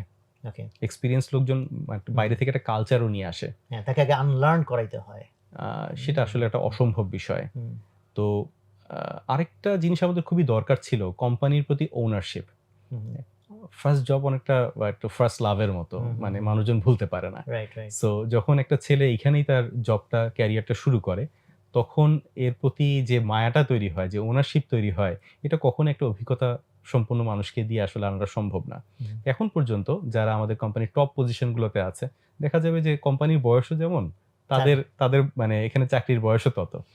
But they are doing the wonder here. মানে তোমরা কি এটা কি তাহলে সচেতনভাবে সিদ্ধান্তটা নিয়েছো? যেমন হচ্ছে তুমি এক্সপেরিয়েন্স লোক নিলে শর্ট টার্মে গেইন অনেক হাই, এক্স্যাক্টলি। এসে রেজাল্ট দিয়ে দিবে। আর নতুন লোক নিলে হচ্ছে লং টার্মে হাই গেইন, কিন্তু শর্ট টার্মে তো অনেক স্ট্রাগল। সেটা কি নো তোমরা ডাউট। ঠিক এইভাবে চিন্তা করে? আমরা ঠিক এইভাবে চিন্তা করেই সামনে এগিয়েছি। একটা সময় এমন হতো যে কাস্টমার বলতো যে এত কম এক্সপেরিয়েন্স প্রজেক্ট ম্যানেজার আমার কোম্পানিতে পাঠাবেন না। এখন উনি ছিলেন আমাদের কোম্পানির সবচেয়ে বেস্ট এক্সপেরিয়েন্স পারসন। আমার খেয়াল আছে যে একটা প্রজেক্টের রিকোয়ারমেন্ট ছিল, এটা রিটেন রিকোয়ারমেন্ট, যে প্রজেক্ট ম্যানেজারকে minimum 15 years of working experience হতে হবে। তো যিনি যাকে আমরা পাঠাবো তার ম্যাক্সিমাম ওয়ার্কিং এক্সপেরিয়েন্স 4 থেকে 5 বছর। বাট কাস্টমার অ্যাকসেপ্ট করেছে, শেষ পর্যন্ত কাস্টমার সিমিলার অ্যাকসেপ্ট করেছে। এক্সপেরিয়েন্স আছে আমাদের টিম তো খুবই ইয়াং টিম। তো আমাদের যে প্রহরী যে প্রজেক্টটা, ভেহিকল ট্র্যাকার আমরা লাগাই, তো এক জি। লোকের গাড়ি, দামি গাড়ি। তো যে গেছে, একে তো বয়স কম, দ্বিতীয়ত এমনিও খুব ছোটখাটো। আচ্ছা সে ওই ছেলেকে দিয়ে কোনোভাবে ইনস্টল করতে দেবে, হোয়ার এজ ও ছিল ওই টিমের সবচেয়ে বেস্ট পারফর্মার। বাট আচ্ছা। বাধ্য হয়ে ওর চেয়ে বড় সড়ো আরেকজনকে পাঠাইছি যার এক্সপেরিয়েন্স ওর চেয়ে কম ছিল। যাই হোক, হ্যাঁ। এক্স্যাক্টলি। ওকে। সো এই ঝামেলাগুলো ফেস করতেই হবে, কিন্তু লং রানে এটার বেনিফিট অনেক হাই। যখন তারা টিম লিডার হয় কিংবা কোম্পানি টপ ম্যানেজমেন্টে উঠে আসে, তখন তারা কোম্পানির কালচারটা ফুললি জানে, কোম্পানির স্ট্রাগল গুলো ফুললি জানে। তো অধিকাংশ কথাই আসলে এখন বলতে হয় না, সিদ্ধান্তগুলো নিতে হয় না। তারা জানে যে আমাদের থট প্রসেসটা কি। ঠিক একটা ফ্যামিলির আমি যেমন জানি আমার বাবা কিভাবে চিন্তা করে, ঠিক ওরা জানে যে আমি কিভাবে চিন্তা করি। বাট তোমাদের জন্য তো এটা সহজ হয়েছে, বিকজ তোমরা এই জায়গার অলরেডি এক্সপেরিয়েন্স হোল্ড করো, তোমরা নিজেরা জানো, যে কারণে তোমরা ওদেরকে শিখাই নিতে পারছো। এক্স্যাক্টলি। সেটা না হলে তো অ্যাকচুয়ালি আবার এই মডেল উড ভেরি ডিফিকাল্ট, যেখানে তোমার এই ডোমেইন নলেজটা এত ইম্পর্টেন্ট। ডোমেইন নলেজ ছাড়া তো কোনো বিজনেসই ভাই করা যাবে না। পার্টিকুলারলি আপনি চাইলে পরেও এখন জুসের বিজনেস করাটা আপনার জন্য খুব মুশকিলের বিষয়। সো যে কোনো জায়গায় এক্সপার্টিস না থাকলে ওই বিজনেসটা করা উচিত না। প্রত্যেকটা বিজনেসেরই কিছু ইউএসপি থাকে, ওই বিষয়ে আপনার পূর্ণাঙ্গ জ্ঞান থাকা কিংবা জ্ঞান নেওয়ার চেষ্টা করার স্পৃহা থাকা খুব ইম্পর্টেন্ট। এটা ছাড়া ওই বিজনেস করা যাবে না। ওকে, তো তোমাদের তাহলে এভাবে যেটা আগালো, তো টার্নিং পয়েন্ট কোনটাকে বলবো? কারণ ধরো তোমরা সেই ওই শুরুর যে ৭ জন সেখান থেকে আজকে ১১০০ জনের টিম। তোমার ডেলিভারি পাওয়ার এর কথাই বলতেছি। জি। সো কোন জায়গাটা আসলে টার্নিং পয়েন্ট যে এত বড় হলো প্রতিষ্ঠানটা? আ আমি একটা জিনিস এড করতে ভুলে গিয়েছি। আমি হুম। এই জায়গাটায় এড করব, তারপরে টার্নিং পয়েন্ট এর দিকে যাব। আমরা কিন্তু পাশাপাশি ফ্যাক্টরিও শুরু করি। আচ্ছা। ২০১৩ সালেই আমাদের একটা ফ্যাক্টরি ছিল। কিসে? Transformer making factory. আচ্ছা। সো আমরা শুধুমাত্র যে ট্রেডিং বিজনেসে কিংবা সার্ভিস বিজনেসে গুরুত্ব দিয়েছি তা না। আমরা ম্যানুফ্যাকচারিং বিজনেসেও গুরুত্ব দিয়েছি। মানুষ তো ৭ জন। সো হুম, প্রত্যেকেরই করার জন্য কিছু না কিছু তো লাগবে। হুম, হুম, হুম, হুম। সো এই জায়গায় আমরা আ ফ্যাক্টরিটা ২০১৩ সালে এস্টাবলিশ করার পরে সেটাকে বড় করার চেষ্টা করেছি। ২০১৬ সালে আমরা নিজেদের ফ্যাক্টরিতে যাই। ২০১৩ সালে যে ফ্যাক্টরিটা ছিল সেটা ভাড়া করা ফ্যাক্টরি ছিল আচ্ছা। সাভারে। ২০১৬ সালে ওগুলো কি আমাদের তোমরা ছোট, ছোট ট্রান্সফরমার করতা? মানে কোন ক্যাপাসিটি? আ তখন ওর 500 কেভিএ, আচ্ছা। 1000 কেভিএ করতাম। হুম, হুম। এরপরে ২০১৬ সালে আমরা আমাদের নিজস্ব ফ্যাক্টরিতে যাই, যেটা এই মুহূর্তে পাঁচদোনা নরসিংদীতে অবস্থিত। এখানে আমরা মোটামুটি ছোট ট্রান্সফরমার কমই করি। একটু বড় সাইজের ট্রান্সফরমার করি। মানে ১০ এমভিএ কিংবা ১৫ এমভিএ এই সাইজের। যারা দর্শক আছেন তাদের জন্য বলছি, ১০ এমভিএ মানে একটা আসলে এলাকা কাভার করা যায়। হুম। আ আর ৩০ এমভিএ দিয়ে মোটামুটি একটা জেলা কাভার করা যায়। সেই আপনার একটু নেত্রকোনা কিংবা রাজশাহী, রাজশাহীটা বড় এরিয়া। নেত্রকোনা কিংবা আপনার পঞ্চগড় এই ধরনের একটা ফুল জেলা জেলা। ৩০ কিংবা ৫০ মেগাওয়াটে কাভার করে ফেলা সম্ভব। তো আমাদের ফ্যাক্টরিতে এই লেভেলের প্রোডাক্ট তৈরি হয়। হুম, হুম। তো আমরা অতি সম্প্রতি জাপানিক ইকোনমিক জোনে একটা জমি কিনেছি আমাদের ফ্যাক্টরি থেকে এক্সপোর্ট ওরিয়েন্টেড মার্কেটটাকে ক্যাচ করার জন্য এবং এক্সপোর্ট এই জায়গাটাকে ফোকাস করার জন্য। So it's going to be new factory. সেখানে আমরা ইনভেস্টমেন্টে যাচ্ছি। আমাদের ক্যাপাসিটিটাকে আরো বড় করে সেটা যাতে আমরা ৩০০ কিংবা ৫০০ এমভিএ ট্রান্সফর্মার ম্যানুফ্যাকচারিং দিয়ে যেতে পারি। আর যেটা আপনি প্রশ্ন করলেন সেটা হচ্ছে যে আমাদের টার্নিং পয়েন্ট কোথায় ছিল? আমাদের টার্নিং পয়েন্ট ছিল যে ২০১৭ সালে হচ্ছে গিয়ে বড় একটা কন্ট্রাক্ট পাওয়া। আ পার্টিকুলারলি একটা কন্ট্রাক্ট এডিবির ফান্ডের যখন কন্ট্রাক্টটা এসছিল তখন মানে দ্যাট ওয়াজ সো বিগ মার্কেটে। আদানিরটা যেটা বলা হয়। আদানিরটা। Hmm. So that was so big and so impactful যে মার্কেটে আমাদের অবস্থান আসলে ঠিক এক রাতের মধ্যেই পরিবর্তন হয়ে গেছে। এটা একটা মানে সেটা ইমপ্যাক্টফুল পাওয়াটা কি বিজনেস। যে ইউ আর লাকি, অথবা নাকি ওটার পিছনে তো মেটিকুলাসলি খুব কোনো ফাটাফাটি কোনো প্ল্যান কাজ করেছিল? একদমই কোনো প্ল্যান কাজ করেনি। কমপ্লিটলি এটা একটা আ আনপ্ল্যান্ড এবং আল্লাহ পাকের কাছ থেকে একটা গিফট। অ্যাকচুয়ালি হুম, আমরা বিডার খুঁজছিলাম হুম। যাদের সাথে আমরা বিডিংটা করতে পারি। শুধু ওই প্রজেক্ট না, তার আগেও অনেকগুলো প্রজেক্ট হয়েছিল যার জন্য বিডার খুঁজছিলাম। কিন্তু বিডার পাওয়া যাচ্ছিল না। তো হঠাৎ করে একদিন এক আ কোরিয়ান, যিনি হচ্ছেন গিয়ে আমাদের সাথে ১ম দিকে কিছু বিজনেস করতেন। উনি এসে বললেন যে, "আমার কাছে একটা পার্টনার আছে কিন্তু তারা বাংলাদেশী কাউকে খুঁজে পাচ্ছে না বলে বাংলাদেশে কাজ করবে না।" Very interesting. সো আমরা ওকে বললাম যে, "একটু পার্টনারের সাথে পরিচয় করিয়ে দাও।" সাথে, সাথে আমরা আ চাইনিজ ওই পার্টনারের সাথে হচ্ছে কমিউনিকেশন শুরু করলাম। দেখলাম তারা খুবই রাজি। একটা বিডিং তৈরি করতে প্রায় ২ থেকে ২.৫ মাস সময় লাগে। তো তার সাথে হচ্ছে গিয়ে যখন আমাদের আন্ডারস্ট্যান্ডিং হলো, তখন বিডিং হতে আর মাত্র ১৪ দিন বাকি। তো বললাম যে, "ঠিক আছে, ১৪ দিন যেহেতু বাকি আমরা বিড করব। মানে ২ যা মাসের হয়। কাজ হুম। ১৪ দিনেই করব।" তো মোটামুটি ৭ দিনেই বিড প্রিপারেশন হয়ে গেল। বিডিং করলাম, কাজটাও পেয়ে গেলাম। সো সবকিছু মিলে বিষয়টা একটু কাকতালীয় ছিল।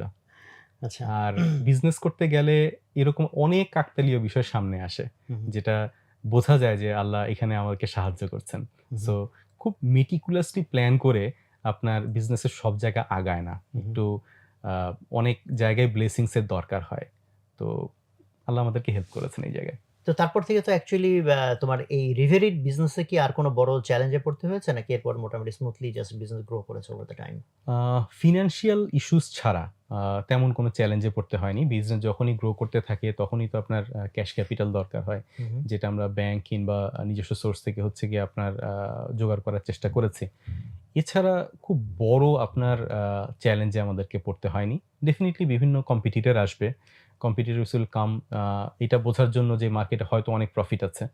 কিন্তু কোন মার্কেটই আসলে খুব হাই প্রফিটে চলে না। প্র স্যাচুরেশন চলেই আসে আরকি। প্রত্যেকটা জায়গাতেই হচ্ছে গিয়ে একটা স্ট্যান্ডার্ড আছে। হুম, সো যখন অন্যান্য বিডাররা এসছে, ১ম এ তো বুঝতে পারেনি, মার্কেটটাকে নষ্ট করে ফেলছে। ২ বছরের জন্য হচ্ছে বিজনেস করেছে। তারপরে হচ্ছে গিয়ে বিজনেস থেকে বিদায় নিয়েছে। এই ধরনের আ আ সুইসাইডাল পার্টি বাংলাদেশে প্রায়ই আসে। বিশেষ করে চাইনিজরা এই দেশে প্রায়ই আসে এরকম সুইসাইড করার জন্য। দে আর পেইনস।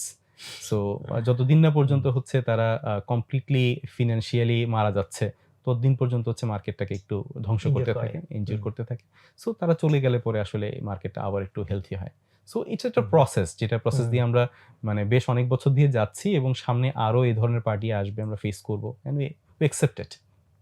সো এখন আমি একটু ওই জার্নির নেক্সট ফেজে যেতে চাই যে তোমরা ভার্সিটি করার যে সিদ্ধান্তটা নিলা। মানে এটা তো পাওয়ার বিজনেস আর ওইটা হচ্ছে কি মানুষের বিজনেস। এখানে তুমি প্রোডাক্ট বানাচ্ছ না মানুষ বানাবা। তো জিনিসটা তো বাহ্যিকভাবে কোরিলেটেড ফিল হয় না। তো তোমরা ওই ডিসিশনে কেন গেলা? কিভাবে গেলা? কত সালে গেলা? অ্যাকচুয়ালি আমার খুব ইচ্ছা ছিল যে আমরা একটা মানে আইদার হসপিটাল কিংবা হচ্ছে ইউনিভার্সিটি এ ধরনের কোনো একটা আ সেবামূলক। কাজ, হ্যাঁ, একটা কাজে নিজেদেরকে হুম। যুক্ত করব। এই দুটো জায়গাতেই বাংলাদেশের কোয়ালিটিগত দিক থেকে যথেষ্ট উন্নতি করার জায়গা আছে। তো এরকম একটা প্রপোজাল কোভিডের সময় আসলো। কোভিডের সময় যেটা হয়েছে প্রাইভেট ও আমি ইউনিভার্সিটিগুলো আলাদাভাবে জিজ্ঞেস করতে মানে চেয়েছিলাম। এজন্য এটার টাইমটা জেনে নিলাম। যে কোভিডের সময় তোমাদের বিজনেস চ্যালেঞ্জ কি ছিল? যাই হোক, হ্যাঁ।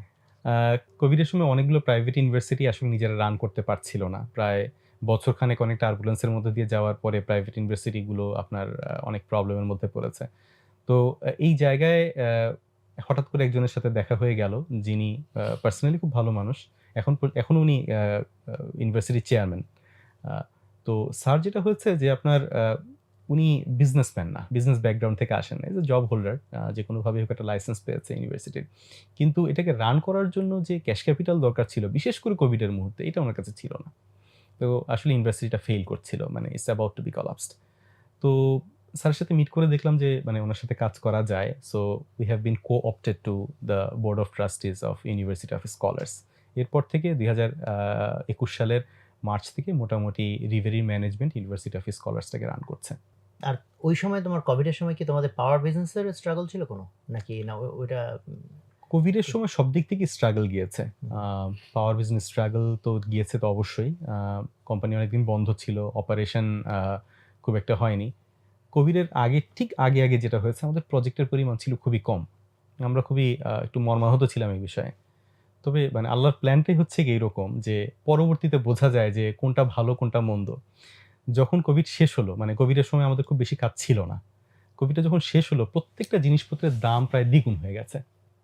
সো কোভিডের আগে যদি আমাদের কোনো প্রজেক্ট থাকতো, তাহলে আমাকে তো ওই টাকা দিয়েই প্রজেক্টটা শেষ করতে হতো। তার মানে কোম্পানিটা বিশাল লসে পড়তো। তো কোভিডের আগে যেহেতু আমাদের খুব বেশি প্রজেক্ট ছিল না, হুম। তো কোভিডের ঠিক পরপরই আমাদের তেমন কোনো ঝামেলায় পড়তে হয়নি। আর খুব হুম। সুবিধাজনকভাবে কোভিডের পরে বেশ কিছু প্রজেক্ট পেয়ে হচ্ছে যে আমরা ওখানে ভালো করতে শুরু করি, and we got the cash flow all right. মানে কোভিড থেকে খুব বেশি সাফার করতে হয়নি। ৪-৫ মাস কিংবা ৬ মাসের মতো বাট সাফার করতে কোভিড এর হয়েছে। আগ দিয়ে যেহেতু তোমাদের প্রজেক্ট কম ছিল, বাট মানে ভার্সিটিতে ইনভেস্ট করার মতো ক্যাপিটাল অলরেডি তোমাদের হাতে ছিল। ভার্সিটিতে ইনভেস্টমেন্টটা আসলে খুব গ্র্যাজুয়াল একটা ইনভেস্টমেন্ট ছিল। আচ্ছা। মানে বিষয়টা ঠিক ওয়ান শট ড্রাস্টিক হলো। ওকে। ইনভেস্টমেন্ট হুম। ছিল না। সো ভার্সিটি খুব বড় প্রেশার ফেলেছে তা না। বাট এটাও রিস্কি ডিসিশন ছিল না? কারণ কোভিড কতদিন চলে না চলে, ভার্সিটি অলরেডি সাফার করতেছে। সো তোমাদেরকে তাহলে সেই সাফারিংটা আসলে কিনতে হচ্ছে। তো তখন তোমরা এই সিদ্ধান্ত কিভাবে নিলা? কি চিন্তা করে? আগুনে তো ভাইয়া না বুঝেই ঝাঁপ দিতে হবে। সো এটা হুম। কখনোই হচ্ছে যে আপনার ক্যালকুলেট করে এই হুম। সিদ্ধান্ত নেওয়া যাবে না। আ একটা মানে কি বলবো? একটা ইনটিউশন কাজ করতে হবে যে না, হুম। এটা পসিবল। মানে হুম। এটাকে এটা নিয়ে কাজ করা পসিবল। এখানে আ ওয়ে আছে বের হয়ে আসার। সো আ ঢুকলে পরে বুঝতে পারবেন যে হচ্ছে হুম। গিয়ে ওয়েটা কি। সো হুম। আমি জানতামও না যে আসলে একটা ইউনিভার্সিটি কিভাবে চলে। বাংলাদেশের ইউনিভার্সিটি কিভাবে চলে আমাদের কোনো ধারণা ছিল না। But we learned it. So ধরো ২০ বা ২১ থেকে ২৪ মাত্র তো ৩-৪ বছর জি, তোমরা জি, এটার ম্যানেজমেন্টের মধ্যে ঢুকেছো। সো আমি এখন একটু ওই পার্টে যাবো। জি, কারণ এতক্ষণ যে বিজনেসটা নিয়ে আমরা কথা বললাম এটা তো B2B। যদিও আমি আরো প্রশ্ন নিয়ে ফিরে আসবো। জি, জি। আর ভার্সিটিতে তো অ্যাকচুয়ালি B2C মানে কমপ্লিটলি বিজনেস টু B2C। জি, কাস্টমার। জি। So nature and everything is different. Thought প্রসেসটাই ডিফারেন্ট। হ্যাঁ। তো সেই জায়গা থেকে একটু বলো যে তোমার এতদিনের যে জার্নি সেটার কোন পার্ট ওখানে হেল্পফুল হয়েছে? কোন পার্ট বরং আরো ড্যামেজিং হয়েছে যে ওই আইডিয়া এখানে চলে না? ওই কন্ট্রাস্টের জায়গাটা যদি একটু ক্লিয়ার করো। রিভেরি তেমন কোনো আইডিয়াই এখানে ইমপ্লিমেন্টেবল না। হুম। ইউনিভার্সিটি কমপ্লিটলি একটা নতুন প্লেস। এখানকার যারা এমপ্লয়ি আছেন তারা তো টিচার কিংবা staff. Environment different, customer different, সবকিছু ডিফারেন্ট। রিভেরির সাথে hmm. Uh university of scholars এর কোনোভাবেই কোনো জায়গাতেই কোনো মিল নাই। হুম। Marketing channel different. আমরা রিভেরিতে কোনো মার্কেটিং করি না। ইভেন ফেসবুক পেজে গেলেও আপনি দেখতে পাবেন যে খুবই ডাল অবস্থা। না ওটা তো B2 বিজনেস তোমাদের তো সো বিটুবি বিজনেসে হুম। ধারণাটাই হচ্ছে এইরকম, as long as customer knows me, so I don't need to tell anybody that what I do. পাবলিকের পাবলিকের জানার কোনো প্রয়োজন নাই। সো বিজনেস অনেক বড় হতে পারে, কিন্তু সবার জানার কোনো প্রয়োজন নাই। B2C বিজনেসটা একদমই ডিফারেন্ট। কোন চ্যানেলে আপনি মার্কেটিং করবেন, কোন চ্যানেলে কত টাকা ব্যয় হলে হচ্ছে কতজন কাস্টমার হচ্ছে কি এখানে এনরোল করবে, তো সবকিছু একটা মানে চরম ক্যালকুলেশন হয়ে দাঁড়ায়। তো এমন কোনো আইডিয়া নাই যেটা ইউনিভার্সিটিতে আমরা অ্যাপ্লাই করি নাই, যে এমন কোনো মার্কেটিং চ্যানেল নাই। মানুষকে ফোন দেওয়া থেকে শুরু করে তারপরে আপনার ডিজিটাল মার্কেটিং, টিভির মার্কেটিং, পেপারের মার্কেটিং, লিফলেট বিতরণ, কলেজে কলেজে যাওয়া, তারপর পোস্টার টাঙানো, ব্যানার টাঙানো, মানে তাবৎ এমন কোনো মার্কেটিং চ্যানেল নাই যেটা আসলে হচ্ছে কি আমরা এক্সপ্লোর করিনি। মাইকিং করছো কোনোদিন? মাইকিং স্কুলে করা হয়েছিল, ইউনিভার্সিটিতে হয়নি। এমন কিছু নাই। তবু হাজার হাজার আইডিয়া আছে যেগুলো এখন ইমপ্লিমেন্ট করা হয়নি, বাট মাথায় এসেছে ইমপ্লিমেন্টেবল।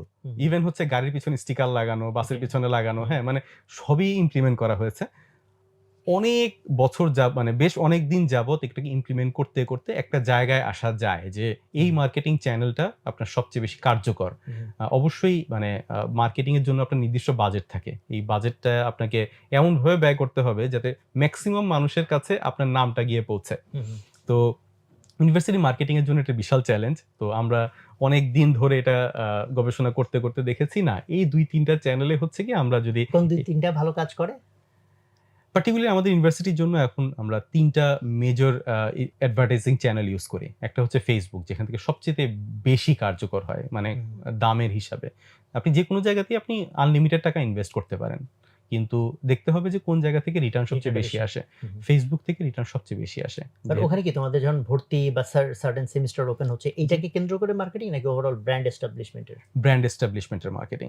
কেউ আপনার ডাইরেক্ট মার্কেটিং নিতে পারে না। আমি যদি বলি যে ভাইয়া আমি আপনাকে এখানে আসছি শার্টটাকে সেল করার জন্য, দেখেন শার্টটা পরে আছি কত সুন্দর, ইউ উইল নট বাই ইট। যদি ভালো লাগে আপনি বলবেন যে শার্টটা তুমি কোত্থেকে কিনছো, and this is direct sales. So এই ডাইরেক্ট সেলস অ্যাপ্রোচ, এই জিনিসটা কখনোই মানুষ পছন্দ করে না যে কেউ সেলসের জন্য কোনো অ্যাডভার্টাইজমেন্ট দিচ্ছে। So better to go with the branding, brand establishment. তো ব্র্যান্ড এস্টাবলিশমেন্টের জন্য আমরা এইবারও যেটা করেছি, আমরা ব্র্যান্ড এস্টাবলিশমেন্টের জন্য বাংলাদেশ প্রিমিয়ার লিগ BPL এ রংপুর রাইডার্সকে স্পন্সর করেছি। এইবারও হচ্ছে গিয়ে আমরা BPL রংপুর রাইডার্সকে স্পন্সর করবো। রংপুর রাইডার্স সম্ভবত আপনার দেশের বাইরে যাচ্ছে খেলার জন্য, ওখানে হচ্ছে আমাদের স্পন্সরশিপ আছে। এছাড়াও আপনার বিভিন্ন জায়গায় ব্র্যান্ড এস্টাবলিশমেন্টের জন্য আমাদের বেশ কিছু কাজকর্ম করা হয়। ফেসবুকে যেটা করো সেটা কি ধরনের ব্র্যান্ড এস্টাবলিশমেন্টের ক্যাম্পেইন? এটা হচ্ছে রিপিটেটিভ। আপনি জাস্ট একটা জিনিস বারবার দেখলে পরে সেই নামটা মাথায় ঢুকে যায়। কখনোই ইউনিভার্সিটিতে আপনার হঠাৎ করে আপনার ই-কমার্সের মতো মানুষজন ভর্তি হয়ে যায় না। বিষয়টা হচ্ছে যে আপনার দিনের পর দিন তাকে এস্টাবলিশ করতে হয়, ব্র্যান্ডটাকে এস্টাবলিশ করতে হয়। যখন সত্যিকার অর্থেই কেউ বলবে যে ইউনিভার্সিটি অফ স্কলার্সে ভালো লেখাপড়া হয়, তখন আপনি বিবেচনা করবেন যে ইউনিভার্সিটির নাম কি আগে কখনো শুনেছে? সত্যিই ভালো লেখাপড়া হলো, কিন্তু আপনি নাম কখনো শোনেননি, কখনোই আপনি কাউকে ভর্তি করার জন্য সাজেস্ট করবেন না। সত্যি ভালো পড়ায় না, কিন্তু আপনি নাম অনেকবার শুনেছেন, তবু আপনি কাউকে সাজেস্ট করবেন না। তো দুইটার কোইন্সিডেন্স হওয়াটা খুব জরুরি। তো যারা ওখানে ছাত্র আছে তারা হচ্ছে আমাদের মেইন ব্র্যান্ড অ্যাম্বাসেডর, যারা সত্যিকার অর্থেই বলবে যে ইউনিভার্সিটির লেখাপড়ার পরিবেশ কেমন, কিংবা কতটুকু ফ্রেন্ডলি, সেখানে ঢুকে তার লাইফের কোনো বড় পরিবর্তন এসেছে কিনা। সো একজন ছাত্রের যদি সত্যিকার অর্থেই ভর্তি হওয়ার ইচ্ছা থাকে, সে কিন্তু আপনার কোয়েরি করবে তার পিয়ারদেরকে যে কে এখানে পড়েছে এবং সার্ভিস কেমন দেয়। এটা যেমন জরুরি। এখন ছাত্র যদি নামই না জানে ইউনিভার্সিটির, তাহলে তো আরেকটা সমস্যা, যে ভালো পড়াচ্ছে, ভালো সার্ভিস দেয়, কিন্তু আমি কখনো নাম শুনিনি, তখন হচ্ছে একটা বড় প্রবলেম হয়ে দাঁড়ায়। সো এই নামটাকে মাথার মধ্যে ঢুকানো, এটার জন্য সমস্ত ব্র্যান্ডিং চলে। ফেসবুকের কথা বলা, একটা বললা যে বড় বড় ইভেন্ট স্পন্সর করা, স্পেশালি BPL এর কথা বললা, টিভি চ্যানেলগুলোতে প্রোগ্রাম হয়। আচ্ছা, so this is our 3 big marketing channels. এছাড়া আমরা কলেজগুলোতে গিয়ে আপনার পার্সোনালি আমাদের প্রজেক্টগুলো, তারপরে নিজেদের কথাগুলো খুলে বলি, তাদের সাথে হচ্ছে ইন্টারাকশন করি, সো দ্যাট মানে তারা বুঝতে পারে, শিখতেও পারে। মানে কোনো একটা প্রজেক্ট নিয়ে যখন কথা বলছি তখন এই বিষয়ে তাদের নলেজ বাড়ে। আর কমপ্লিমেন্টারি যে প্রফিটটা হয় সেটা হচ্ছে যে তারা ইউনিভার্সিটির নাম জানতে পারে, যে ইউনিভার্সিটি অফ স্কলার্স থেকে আমরা এটা কিছু শিখতে তো পেরেছি। লাস্ট 3-4 বছরে তোমাদের গ্রোথ কেমন এখানে ইউনিভার্সিটিতে? আমরা যখন টেক ওভার করি তখন ইউনিভার্সিটিতে এনরোল ছাত্র ছিল 650, 8টা সেমিস্টার মিলে। মাত্র আসতো 400 জনের মতো। আর এখন এনরোল স্টুডেন্ট প্রায় 6000। মাশাআল্লাহ, তাহলে তো অনেক আর growth। প্রায় ৫,০০০ এর মতো হচ্ছে গিয়ে নিয়মিত স্টুডেন্ট আছে। Okay. So it's a massive growth. Hmm. আর কন্ট্রাস্টেড আরো জায়গায় যদি বলো, যেমন ওখানে মার্কেটিং এর সাথে এখানকার মার্কেটিং এর ডিফারেন্স বললা। ভেরি আর কি ধরনের ডিফারেন্স বলা যায়? মানুষজনগুলো ডিফারেন্ট। হুম, পার্টিকুলারলি আমরা যখন কর্পোরেট পারসনদেরকে নিয়ে ডিল করছি, দে আর ডিফারেন্ট পিপল। and academician। আর একাডেমিশিয়ানকে যখন ডিল করছি, তারা একদমই কমপ্লিটলি ডিফারেন্ট পিপল। আমি প্রথম দিকে খুব প্রবলেম ফেস করেছি। কারণ আমি চেষ্টা করেছি যে কর্পোরেট পিপলদেরকে যেভাবে ট্রিট করি, তাদের সাথে যেভাবে কমিউনিকেট করি, হয়তো একইভাবে কমিউনিকেট করা যাবে। কিন্তু এই জিনিসটা আসলে ভালো হয়নি। পরে নিজেকে শুধরে নিয়েছি। কিন্তু যারা টিচিং প্রফেশনে আছেন, তারা ভদ্র মানুষ ডেফিনিটলি।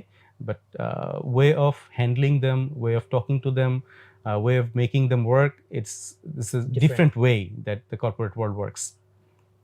আর যদি আসি যে আপনার অন্যান্য বিষয়গুলো, স্টাফ যেহেতু মানে এনভায়রনমেন্টে অনেক ডিফারেন্ট। এখানে যারা স্টুডেন্ট আসে তাদের সাথে কমিউনিকেট করা, স্টুডেন্ট তো সবই ইয়াং পিপল, তো তাদের সাথে কমিউনিকেট করা, তাদের সাথে আপনার সবকিছু ঠিকঠাক থাকা, এটা একটা বিশাল বিষয়। জাস্ট আমি একটা উদাহরণ দিই। 5ই আগস্টের যে আপনার বিশাল একটা পরিবর্তন আসলো, দেখি আমাদের অনেক স্টুডেন্টই সেখানে পার্টিসিপেট করেছে। প্রায় অনেক প্রাইভেট ইউনিভার্সিটি তার ৩ থেকে ৪ মাসের মধ্যে অন হতে পারেনি। স্টিল এখনো বেশ কিছু প্রাইভেট ইউনিভার্সিটি সাফার করছে তাদের একাডেমিক কার্যক্রমটাকে রিস্টাবলিশ করার জন্য 5ই আগস্টের পরে। কিন্তু আমাদের ইউনিভার্সিটি 5ই আগস্টের পরে 7ই আগস্ট থেকে আমরা পুরো দমে শুরু করেছি। 7ই আগস্ট থেকে? 7ই আগস্ট থেকে। এবং এখন পর্যন্ত কোনো ছেলেপেলে আসেনি এটা বলার জন্য যে আমাদের টিউশন ফি 2 মাসেরটা মাফ করে দিতে হবে কিংবা 2% মাফ করে দিতে হবে।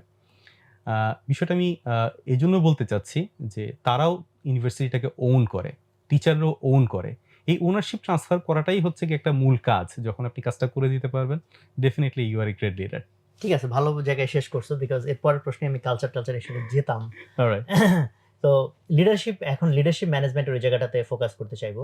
সো যেহেতু তোমার দুইটা কোম্পানির মোটামুটি জার্নি আমরা শুনে ফেললাম, সো আই উড রেদার এখন focus on how to build the culture. এই যে তুমি বললা যে আমার যে ওনারশিপ সেটা আমি ট্রান্সফার করবো, তো এই কালচার কিভাবে বিল্ড করো তোমরা, আর তোমার ম্যানেজমেন্ট ফিলসফি কি, ম্যানেজমেন্টের প্রসেস কি? ডেফিনেটলি একটা কোম্পানি তো বড় হয়, তার ম্যানেজমেন্ট যদি স্ট্রং না হয় এটা তো সম্ভব না। Initially idea is very important, product is very important, at the same time management তো স্ট্রং হইতেই হয়। সো এই জায়গাটাতে তোমার যত লার্নিং রিগার্ডিং দ্য পিপল, তো এই জায়গাটা আমার মনে হয় ইভেন তোমার কেস অফ ইন্টারেস্টের জায়গা। সো এই জায়গাটা যদি একটু তুমি আমাদেরকে কোম্পানিতে আমি যদি একটু মডেলিং বলি যে একটা কোম্পানিতে 4টা জিনিস অবশ্যই বুঝতে হয়। মানে এই 4টা জিনিস বোঝাটা শুধুমাত্র এন্টারপ্রেনারদের জন্যই জরুরি না, যারা ওখানে জব করে তাদের জন্য খুব জরুরি। এক হচ্ছে টাকা, সেটা কিভাবে আসে, কোথায় যায়। দ্বিতীয়ত মানুষ। এই হাসরের ময়দানের প্রশ্নের কথা মনে পড়লো, টাকা কিভাবে কামাইছো, কিভাবে খরচ করছো? অবশ্যই মানুষ যারা অধীনস্থ আছে হ্যাঁ। And how they are doing. 3 হচ্ছে কাস্টমার, 4 হচ্ছে ভেন্ডার। এই 4টা জিনিস আপনার ঠিকমতো বুঝতে হবে। তো মানুষ এখানে সবচেয়ে ইম্পর্টেন্ট ফ্যাক্টর। যখন আপনি একটা সার্ভিস বিজনেস নিয়ে কাজ করছেন, রিভারের বিজনেসও একটা বড় পার্ট সার্ভিস, আর ইউনিভার্সিটি অফ স্কলার্স এটা পুরোপুরি সার্ভিস বিজনেস। সো এখানে পুরো জায়গাটাই আপনার মানুষ ভিত্তিক। এখানে এমন কোনো যন্ত্রপাতি নাই যেখানে কাঁচামাল ঢুকছে এবং কোনো প্রোডাক্ট হয়ে বেরিয়ে যাচ্ছে, বিষয়টা এমন না। ওটার ম্যানেজমেন্ট ডিফারেন্ট হবে, আর যখন আমরা শুধু মানুষ নিয়ে কাজ করব তখন তার ম্যানেজমেন্টটা ডিফারেন্ট হবে। আমরা প্রত্যেকটা মানুষই হচ্ছে এক এক ধরনের লিডারশিপ প্যাটার্ন ফলো করে। তো লিডারশিপের ঠিক বাধা ধরা কোনো ওয়ে নাই যে কোন লিডার কি বললে পরে কাজ হবে কিংবা কি করলে পরে কাজ হবে। আমার লিডারশিপ প্যাটার্ন হচ্ছে আমি খুব মানুষকে ট্রাস্ট করতে পছন্দ করি এবং তাদেরকে দিয়ে কাজ করাতে খুব পছন্দ করি।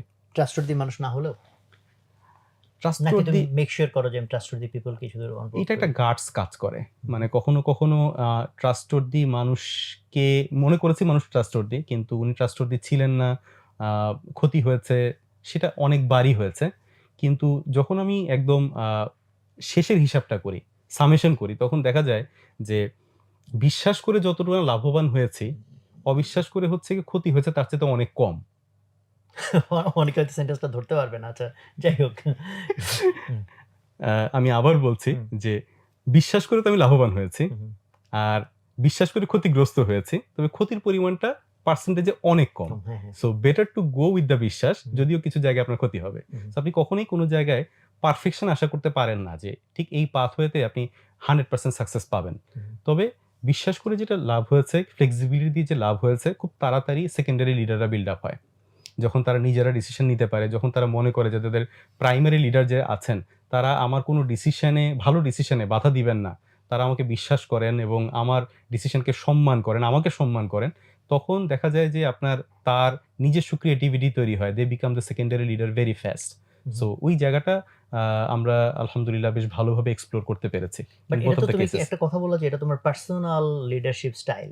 Yes. So what about 6 others? তোমার যেহেতু 7 জন তোমরা ফাউন্ডার, জি। তো সবাই যদি আবার এই ফিলসফি ওন না করে, হু, হু। তাহলে তো একটা chaotic কালচার তৈরি হয়ে যাওয়ার চান্স থাকে। আলহামদুলিল্লাহ যে আমাদের বিজনেস যদিও দেখতে একটা, বিশেষ করে রিভেরিতে আপনার বিজনেস দেখতে একটা হলেও আমরা আসলে ৩ টা সেগমেন্টে আলাদা করে নিয়েছি।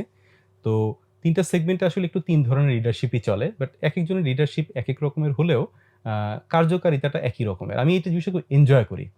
মানে যদি আমার লিডারশিপ ওয়ে অফ লিডারশিপ, জিলানির ওয়ে অফ লিডারশিপ, সিদ্দিকের way of leadership are not the same.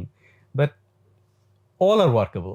হুম। তো এই জায়গাতে কখনো, কখনো টুইকিং এর প্রয়োজন হয়, কখনো, কখনো ওর আমার পরামর্শের প্রয়োজন হয়, আমার ওর পরামর্শের প্রয়োজন বাট হয়। সেখানে একটা ঝামেলা হওয়ার চান্স থাকে না? বিকজ যেহেতু রিভেরি একটা কোম্পানি, হু, হু। তুমি যে অংশ দেখো, ও যে অংশ দেখে, এই লোকগুলোর ভিতরে তো আবার ইন্টারঅ্যাকশন থাকে। জি। ফলে যদি different sort of leadership style হয়, তখন ওটা নিয়ে ঝামেলা হওয়ার একটা চান্স থাকবে না? As long as the culture is not that far away, মানে Okay. ততক্ষণ পর্যন্ত আসলে খুব বেশি ঝামেলা হয় না। আসলে বাট তাহলে কালচারের ডেফিনিশন নিয়েও কি ঝামেলা হওয়ার কথা না? ধরো তুমি যেরকম কালচার চাচ্ছ, ওরাও কি একই কালচার চাচ্ছে? মোটামুটি এইটা একটা সিনক্রোনাইজেশন আছে যে আমি সেক্ষেত্রে আপনাকে তাহলে আগেই তুমি বলেছি, যদি বলো তোমাদের কালচারটা কেমন, হাউ ডু ইউ ডেসক্রাইব ইট? ভদ্র। যে কেউ কাজ করতে কমফোর্টেবল ফিল করে। আমরা যেটা এনশিওর করেছি যে এখানে ছেলে হোক, মেয়ে হোক, কারোরই হচ্ছে কি কাজ করতে ওয়ার্কিং এনভায়রনমেন্টটা এটা নিয়ে যাতে কোনো প্রবলেম না থাকে, কোনো পলিটিক্স না থাকে। আমরা এমন কারো কথা শুনবো না যার কথা শোনার আসলে প্রয়োজন নাই। এমন কথায় কান দিব না যে কথাটা আমি ভেরিফাই করব না। সো লিডারশিপের জায়গা থেকে আমাদের ঠিক এই ছোট, ছোট যে লুপহোলস গুলো আছে সেই লুপহোলস গুলো ক্লিয়ার করতে হবে। তোমরা যখন এগুলো ডিসিশন নিয়েছো, এটা কি সচেতন ডিসিশন নাকি জাস্ট এরকম হয়ে গেছে? মানে তোমরা কি আসলে মিটিং করছো যে হ্যাঁ আমাদের কালচারটা এরকম আমরা চাই, নাকি জাস্ট এটা অর্গানিক্যালি হয়ে গেছে? একটু অর্গানিক্যালি হয়েছে। খুব যে আপনার meticulously প্ল্যান করে করা হয়েছে তা না। আসলে এখানে ৬ জন ৭ জন যাই বলি না কেন যারা বিজনেসে পার্টিসিপেট করে, কখনোই সবাই মিলে একটা ডিসিশন নিতে পারে না। ডিসিশন তো কারো না কারো উপর থাকে। তো আ মোটামুটি হচ্ছে যে আমি, জিলানি, আব্দুর রহমান নোবেল, আ এই ৩ জন একটু মেজর ডিসিশন গুলোই নিয়েছি। আর বাকি যারা ছিলেন তারা এই বিষয়ে আমাদেরকে অবশ্যই অনেক সাহায্য করেছেন। সো তারা খুব বেশি মতামত দেননি কিংবা তারা এই বিষয়ে বিরোধিতা করেননি। বরং খুব পজিটিভলি এই জায়গাটাকে আমাদেরকে কমপ্লিমেন্ট করেছেন। ওকে। সো কালচারটা আসলে খুব ঝামেলা পোহাতে হয়নি যখন থট প্রসেসটা ইকুয়াল ছিল। আর জিলানির সাথে যখন আমি কিংবা অন্যদের সাথে যখন এই বিষয়ে আলোচনায় বসেছি, তারা আসলে এই বিষয়ে পজিটিভ ছিল সবসময়। হ্যাঁ, তুমি ৪ টা এলিমেন্ট বলতেছিলা। সেকেন্ড পয়েন্টে গিয়ে আমি অবশ্য একটু ডাইভার্ট করে ফেলছিলাম। পিপল মানে টাকা কোথা থেকে আসবে, কোথায় যাবে? যেটা বললাম যে আচ্ছা, মানুষ, মানুষ। মানুষ খুবই ইম্পোর্টেন্ট ফ্যাক্টর। মানুষ না থাকলে তো কোম্পানি হইতো না। নাহলে তো আমি একাই চালাতে পারতাম। ফ্রিল্যান্সিং জব করতে পারতাম। সো থার্ড যে পয়েন্টটা সেটা হচ্ছে গিয়ে আমাদের কাস্টমারকে বুঝতে হবে। একেক জায়গায় কাস্টমার একেক রকমের। সবচাইতে কঠিন কাস্টমার ভাইয়া কি আপনি আন্দাজ করতে পারেন যে আমাদের ৩ টা প্রতিষ্ঠানে কোথায়, কোথায় সবচেয়ে কঠিন কাস্টমার আছে? এমনিতে হলো B2B বিজনেসের কাস্টমার গুলা ক্রিটিক্যাল হয়। বিকজ ওটার তো বিক্রির মেকানিজমটা ডিফারেন্ট। ডিপেন্ড করে আসলে একেকজনের কমফোর্ট জোন একেক রকম। কেউ B2C তে অনেক কমফোর্ট ফিল করে। বাট আমার কাছে B2B জটিল লাগে। বিকজ ওখানে অনেক কমপ্লেক্স খেলা চলে, কমপ্লেক্স গেম চলে। B2C আমার কাছে ইজি লাগে। বাট আমি আমাদের জানি না তোমার জন্য হয়তো উল্টা হইতে পারে। কারণ হচ্ছে তুমি B2B তে অনেক কমফোর্টেবল আই থিংক, আমার মনে হইছে আরকি। তোমার কাছে হয়তো ভার্সিটিটা ডিফিকাল্ট নাকি? আমাদের সবচাইতে কঠিন কাস্টমার হচ্ছে স্কুলে। স্কুল? কারণ যিনি স্কুল অবশ্য আলোচনার মধ্যে তো এখন আনিই নাই। এক্সাক্টলি কারণ যিনি কাস্টমার উনি ও। ফিডব্যাক দেন না। ও না, হ্যাঁ, হ্যাঁ, হ্যাঁ, হ্যাঁ, হ্যাঁ। এটা আমার এক্সপেরিয়েন্স, কারণ আমার বিজ্ঞান বাক্সের ক্ষেত্রে এই স্ট্রাগলটা। জি, কারণ ওখানে কনজিউমার একজন, কাস্টমার আরেকজন। এক্সাক্টলি। ২ জনকে কনভার্ট করতে হয়। যেকোনো বাচ্চাদের প্রোডাক্টে এই ঝামেলা আছে। না, স্কুল পর্যন্ত যাই নাই বলে আমি এই ২ টার মধ্যে ছিলাম আরকি। হ্যাঁ, তা না হলে ডেফিনিটলি ওটা স্কুলটা যেতাম। সবচেয়ে কঠিন কাস্টমার। হুম। ওখানে ম্যানেজমেন্টটা বেশ কমপ্লিকেটেড। এছাড়া হচ্ছে যে আপনার কাস্টমারকে ডিফাইন করতে পারা। যেমন যদি আমি রিভেরিতে আসি, রিভেরিতে আমি বলি যে সবাই আমার কাস্টমার না। সো আমরা ট্রান্সফর্মার বানাই। কাস্টমারের রিকোয়ারমেন্ট আছে বাজারে। অ্যাপার্টমেন্টেও ট্রান্সফর্মার লাগে। তারপরে হচ্ছে যে আপনার বড়, বড় বিল্ডিং গুলোতেও লাগে, মেগা প্রজেক্ট গুলোতেও লাগে। কিন্তু সবাই কিন্তু আমাদের কাস্টমার না। রাইট। আমরা সবাইকেই হচ্ছে কি আমাদের প্রোডাক্ট অফার করি না। ১ম এ আমরা জিজ্ঞাসা করি যে আমাদের কম্পিটিটর কারা? যদি দেখি যে কম্পিটিটর আমাদের যে সিলেক্টেড লিস্ট আছে তার বাইরে, আমরা তাকে অফার করি না। আ সেখানে প্রাইস, কোয়ালিটি ওয়াইজ প্রত্যেকটা জায়গাতেই কিন্তু আপনার ছাড় দেওয়ার জায়গা আছে। হুম, তো হুম। আমরা একটা নিজেদেরকেই জায়গায় নিয়ে এথিক্স গুলোকে ফলো করব। যেটা আসলে আ বাংলাদেশের মতো কান্ট্রিতে পাওয়াটা খুব মুশকিল। ইউরোপিয়ানদের ক্ষেত্রে দেখা যায় যে তারা হুম, হুম। তাদের সার্ভিসে, তাদের কমিটমেন্টে অনেক বেশি অনেস্ট। কিন্তু বাংলাদেশ কিংবা এই রিজিয়নের যে কান্ট্রি গুলো আছে, মানুষদের মধ্যে এই কমিটমেন্টটা ধরে রাখাটা খুব আর টাফ। মানুষ খুব চিপ জিনিস খোঁজে, এটা একটা বিষয়। হ্যাঁ, চিপ জিনিস অফার পায় বলেই খোঁজে। হুম, মানে হুম। টেকনিক্যালি তো সবাই খুব সাউন্ড হবে না। তো তারা মনে করে যে আপনার মানে যেকোনো বোতলে পানি খাইলেই তো হইল। হুম, সো হুম। যেটা সবচেয়ে সস্তা সেটা কিনবো। হুম, তো এখন এমন একটা প্লাস্টিকের বোতল যেটা খেলে তার ক্যান্সার হবে। সো সেই বোতলে সে পানি খাচ্ছে। তো তার এই সেন্স থাকলে তো সে কাজটা করত না। হুম, হুম। একটু দামি বোতল হলেও সেখানে কিনতো। সো ঠিক মানুষের সেই টেকনিক্যাল আ নলেজ কিংবা আ এই জায়গায় প্রত্যেক দিন তো সে একই জিনিস বাই করে না। সো ওই জায়গায় কিছু নলেজের গ্যাপ আছে। আমরা ঠিক এই কারণে রিভিউতে যেটা করি, কাস্টমারদেরকে টেকনিক্যালি ট্রেইন আপ করার ব্যবস্থা করি এবং B2B বিজনেসে সেটা অনেক সহজ। হুম, হুম। ঠিক B2C তে এসে বিষয়টা বেশ কঠিন কাজ। কিন্তু আ কাস্টমার একটা ইম্পোর্টেন্ট পার্ট, যে কাস্টমারকে আপনি কিভাবে শেপিং করছেন। কখনো কাস্টমারকে আপনার মানে আপনার মতো করে বিল্ড আপ করে নিতে হয়। যেটা হুম, B2B হুম। বিজনেসে পারা যায়। ইউনিভার্সিটির সাথে করতে আরম্ভ করেছি। যে আপনার তারাই এখানে আসবে যারা এখানে স্ট্রাকচারড হতে পারবে। যারা এখানে এসে টিকতে পারবে না, তাদের এখানে আসার দরকার নেই। হুম, হুম। সো কাস্টমারকে কখনো শেপিং এর দরকার হয়। তবে শেপিং এর আগে এই বিজনেসটাকে একটা পর্যায়ে যেতে হবে। তার আগ হুম, হুম। পর্যন্ত কাস্টমার উইল ডমিনেট। কিন্তু একটা পর্যায়ে গিয়ে আপনি কাস্টমারকেও ডমিনেট করতে পারবেন। হুম, হুম। আমি আশা করি যে আপনার যে বিজনেস প্রতিষ্ঠানগুলো আছে, সেটার বিষয়টা একই রকম। যে হ্যাঁ, কখনো, মানে কখনো আপনিও কাস্টমারকে শেপিং করতে পারেন। বরং এই শেপিং দিয়ে শুরু হয়েছে। মানে জি, কাস্টমার যেটা বা রিকোয়ারমেন্ট ছিল যে শর্টকাটে পরীক্ষা দিব, মুখস্থ করব, কিছু জিনিস দাগায় দিবেন। আমরা এজন্য আমাদের ওখানে আসলে জার্নিটা অনেক লম্বা হয়ে গেছিল। আমরা আচ্ছা। কিন্তু ডে 1 থেকে কাস্টমার কি চাইছে এটার দিকে তাকাই নাই। আমরা রেদার ওই একটু কি বলে বিদ্রোহী টাইপের ছিলাম যে না, আমি রেদার এস্টাবলিশ করতে চাই আমরা যে বুঝে পড়তে হবে। এখানে exactly. It took a long time for us to establish that. তো আমাদের তো ওই জায়গাটায় বা ই-কমার্সেও তাই, যখন কেউ চিন্তাই করে নাই যে কিভাবে অনলাইনে লোকজন বই কিনবে না কিনবে। আমাদের এই যে প্রত্যেকটা জার্নি একটু লিটল বিট লম্বা হইছে। আমরা ওই এক্সিস্টিং কাস্টমার সার্ভ করার চেয়ে নতুনটাই ক্রিয়েট করাতে বেশি দিছি। বুঝতে বাট পেরেছি। ইউ আর রাইট যে আ ওই এটা তোমাদের যে পলিসিটা যে আমি এক্সিস্টিং মার্কেটে সার্ভ করব দেন আমি ডমিনেট করব। এটা ইজিয়ার টু প্লে। এক্সাক্টলি। আর 4th যে কম্পোনেন্ট আছে সেটা হচ্ছে ভেন্ডর। বিশেষ করে B2B তে এটা তো একটা খুব বিশাল পার্ট। হুম, মেক্সিমাম বিজনেস যে জায়গায় ফেইল করে, তার ভেন্ডরদেরকে ওয়েল ম্যানেজ করতে ফেইল করে। মানে সবাই মনে করে বিষয়টা টাকার। টাকায় অর্ডার হুম, দিবে, সো হচ্ছে গিয়ে ৪ জন ভেন্ডর আছে, ৪ জন ভেন্ডরের সাথেই হচ্ছে গিয়ে আপনার পিষে ফেলবে। হুম, প্রাইসের দিক থেকে হোক, সার্ভিসের দিক থেকে হোক। আমরা যেটা চেষ্টা করেছি ভেন্ডরদের সাথে সুসম্পর্ক বজায় রাখার। হুম, ইভেন একদম ১ম দিকে যারা আমাদেরকে সাপ্লাই দিয়েছে কিংবা যারা আমাদের সাথে কাজে যুক্ত ছিল, তারা এখন পর্যন্ত আমাদের সাথে কাজে যুক্ত আছে হুম, হুম, এবং আমরা খুব ভালো সম্পর্ক মেইনটেইন করি। সো এই জায়গায় আমরা কিন্তু ওখান থেকে অনেকগুলো কমপ্লিমেন্টারি বিজনেস পাই। So in case of the vendor management, অর্থাৎ একটা কোম্পানির সাথে যতগুলো লোক যুক্ত, কারোরই যাতে আপনার সাথে বিজনেস করে এক্সপেরিয়েন্সটা খারাপ না হয়। কারণ এই প্রত্যেকটা মানুষই কোনো না কোনোভাবে বিজনেসের আউটকাম এর সাথে জড়িত। হুম, হুম। এটাই হচ্ছে গিয়ে বিজনেসের তো মূল ভেন্ডরের কথা। কথা যখন বললাম, আমার টয়োটার কেস স্টাডি মনে পড়ল। টয়োটার আমরা তো বাংলাদেশে যারা টয়োটা কার্ড মোস্টলি ইউজ করি, হু, হু। আমরা দেখি যে টয়োটার তো মানে লং লাইফ ১০ বছর চালায়ও প্রায় একই দাম, কখনো ইউ ফিল লাইক আর বেশি বেশি। দামে বিক্রি করা যায়। বাট অন্যান্য গাড়ি এত লং লাস্টিং না। তো আমি টয়োটা নিয়ে যখন ঘাঁটি যে কেন টয়োটার প্রোডাক্ট এত বেশি ভালো? তো ওখানে ওদের তো ওই যে 14 ম্যানেজমেন্ট প্রিন্সিপালস আছে। বাট তার মধ্যে খুব কোর জায়গাটা দেখছি ভেন্ডর।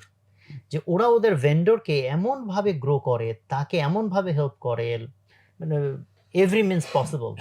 এক্সাক্টলি। তাতে হয় কি যে ওর ভেন্ডর যদি খুব এফিশিয়েন্ট হয়, কথার কথা ধরো তুমি যার কাছ থেকে মেটেরিয়ালটা কিনতেছো, সে যদি এফিশিয়েন্ট হয়, তাহলে সে তার প্রফিটেবিলিটি মেইনটেইন করেও আরো কম টাকায় তোমাকে জিনিস দিতে পারবে। এক্সাক্টলি। আর আমি তার গ্রোথ এর জন্য যখন হেল্প করতেছি, যে লয়াল্টি তার আমার জন্য তৈরি হবে, মানে ইন এনি কেস সে সবার আগে আমার জিনিস দিবে। ধরো কথার কথা শর্টেজ আছে। সে চিন্তা এক্সাক্টলি। করবে না ভাই আগে এটা দিতে হবে, বাকিটা পাক বা না পাক। তো টয়োটার ক্ষেত্রে আমি দেখছি এটা খুবই মারাত্মক একটা পলিসি ওদের। এক্সাক্টলি। সো বিজনেসে আপনার ঠিক এই জায়গা ৪ টা জায়গা তো অবশ্যই মডেলিং করাটা খুব জরুরি। হুম, যারা উদ্যোক্তা হিসেবে নামতে চান, অবশ্যই এই বিষয়টা তাদেরকে খেয়াল রাখতে হবে যে মানে কোনো মানুষের সাথে, মানুষটা মানুষও হতে পারে, মানুষের প্রতিষ্ঠানও হতে পারে। সম্পর্কটাকে আসলে নষ্ট করে ফেলা যাবে না। কোনো না কোনো দিন, কোনো না কোনো সময় বিজনেসের প্যাটার্ন B2C হোক আর B2B হোক কিংবা B2G হোক, হোয়াট এভার দ্য প্রসেস, এই জায়গায় মানুষকে আপনাকে ফেস করতে হবে এবং কাস্টমারদেরকে হ্যাপি রাখা এবং যে মানুষের সাথে ইন্টারাকশন করছেন তাদেরকে হ্যাপি রাখা, এটা খুবই ইম্পর্টেন্ট একটা ব্যাপার। না, আলহামদুলিল্লাহ, আমার কাছে মনে হয় খুব ইম্পর্টেন্ট একটা কথা বলছো, যে 4টা পয়েন্ট। আমি 4টা পয়েন্টের ভিতরে আরেকটু ভিতরে যেতে চাই। জি।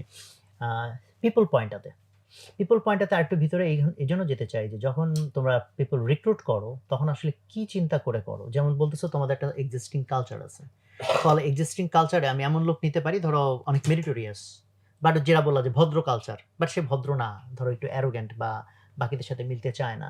সো ওই জায়গাটা তোমরা কিভাবে ডিসাইড করো, অ্যান্ড দেন ওই লোকগুলাকে তোমরা কিভাবে গ্রো করো, সো দ্যাট যেহেতু এই লোকগুলাকে দিয়ে আমার কাজ, তো এই জন্য আমি একটু এটার ভিতরে জানতে চাই। Thank you very much for the question. প্রথমত আপনার রিক্রুটমেন্টের জন্য সবচেয়ে বড় যে সমস্যাটা ফেস করি সেটা হচ্ছে ফোন কল। ভাই আমার একটা লোক আছে, তুমি দেখো। ইউনিভার্সিটি বলেন, রিভেরি বলেন, প্রচুর পরিমাণে কাস্টমার বিভিন্ন জায়গা থেকে আপনার সিভি ফরওয়ার্ড করে।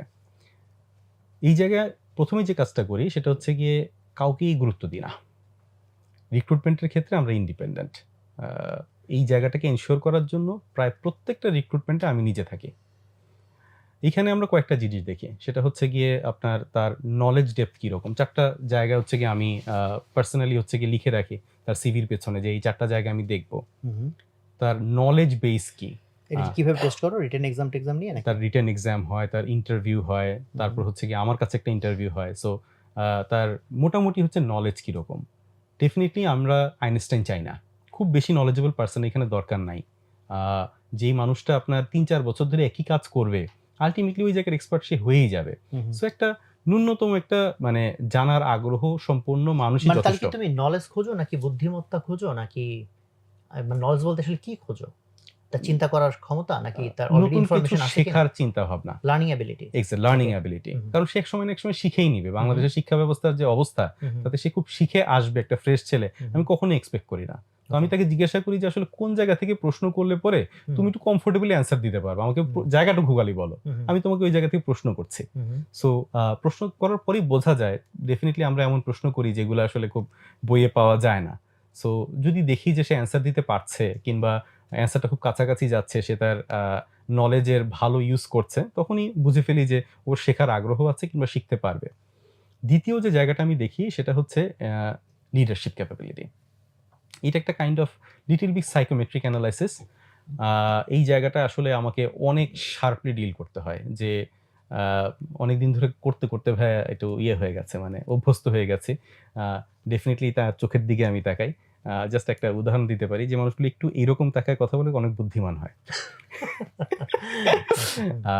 তো এই জায়গাটা হচ্ছে কি আমি খুব অ্যানালিটিক্যালি দেখার চেষ্টা করি। তার হ্যান্ড মুভমেন্ট, তার কথা বলার স্টাইল, তারপরে তার কনফিডেন্স, তার ভয়েস লেভেল, তার ইভেন তার একাডেমিক লাইফে সে কোনো ফুটবল খেলেছে কিনা কিংবা কোনো টিমের নেতৃত্ব দিয়েছে কিনা। সো এই সকল বিষয়গুলো। সব পজিশনের জন্য তুমি লিডারশিপ কোয়ালিটি কেন দেখো? মানে সবাই তো লিডার হয় না বা হবে না। সবার জন্য লিডারশিপ মানে quality is very much important. Okay, একদম top to bottom, even for the driver. Leadership কোয়ালিটির এটার কোনো বিকল্প নাই, সে পজিশন যাই হোক না কেন। একজন ভালো লিডার কিন্তু একজন ভালো ফলোয়ারও। হ্যাঁ, মানে লিডার তো সবার আগে নিজের লিডার, সে নিজে লিড করতে পারে কিনা। যিনি অন্যকে লিড করতে পারেন, উনি নিজেকেও লিড করতে পারেন, উনি ভালো ফলো করতে পারেন। এবং যার লিডারশিপ ক্যাপাবিলিটি নাই, উনি আসলে কোনোটাই করতে পারেন না, দল থেকেও ছোট, উনি টিম ওয়ার্ক করতে পারেন না। সো টিম ওয়ার্কের জন্য লিডারশিপ ক্যাপাবিলিটি থাকা, এটার কোনো বিকল্প নাই। আপনি তো ডেফিনেটলি অনেকগুলো বই পড়েন এবং সবগুলো জায়গায় কিন্তু গুরুত্ব লিডারশিপ ক্যাপাবিলিটির উপরেই দেওয়া হয়েছে। যে মানুষটা টেকনিক্যালি খুবই ভালো, তার লিডারশিপ ক্যাপাবিলিটি নাই বললেই চলে, এই মানুষটাকে নিয়ে আসলে খুব বেশি কোম্পানিতে যাওয়া যাবে না।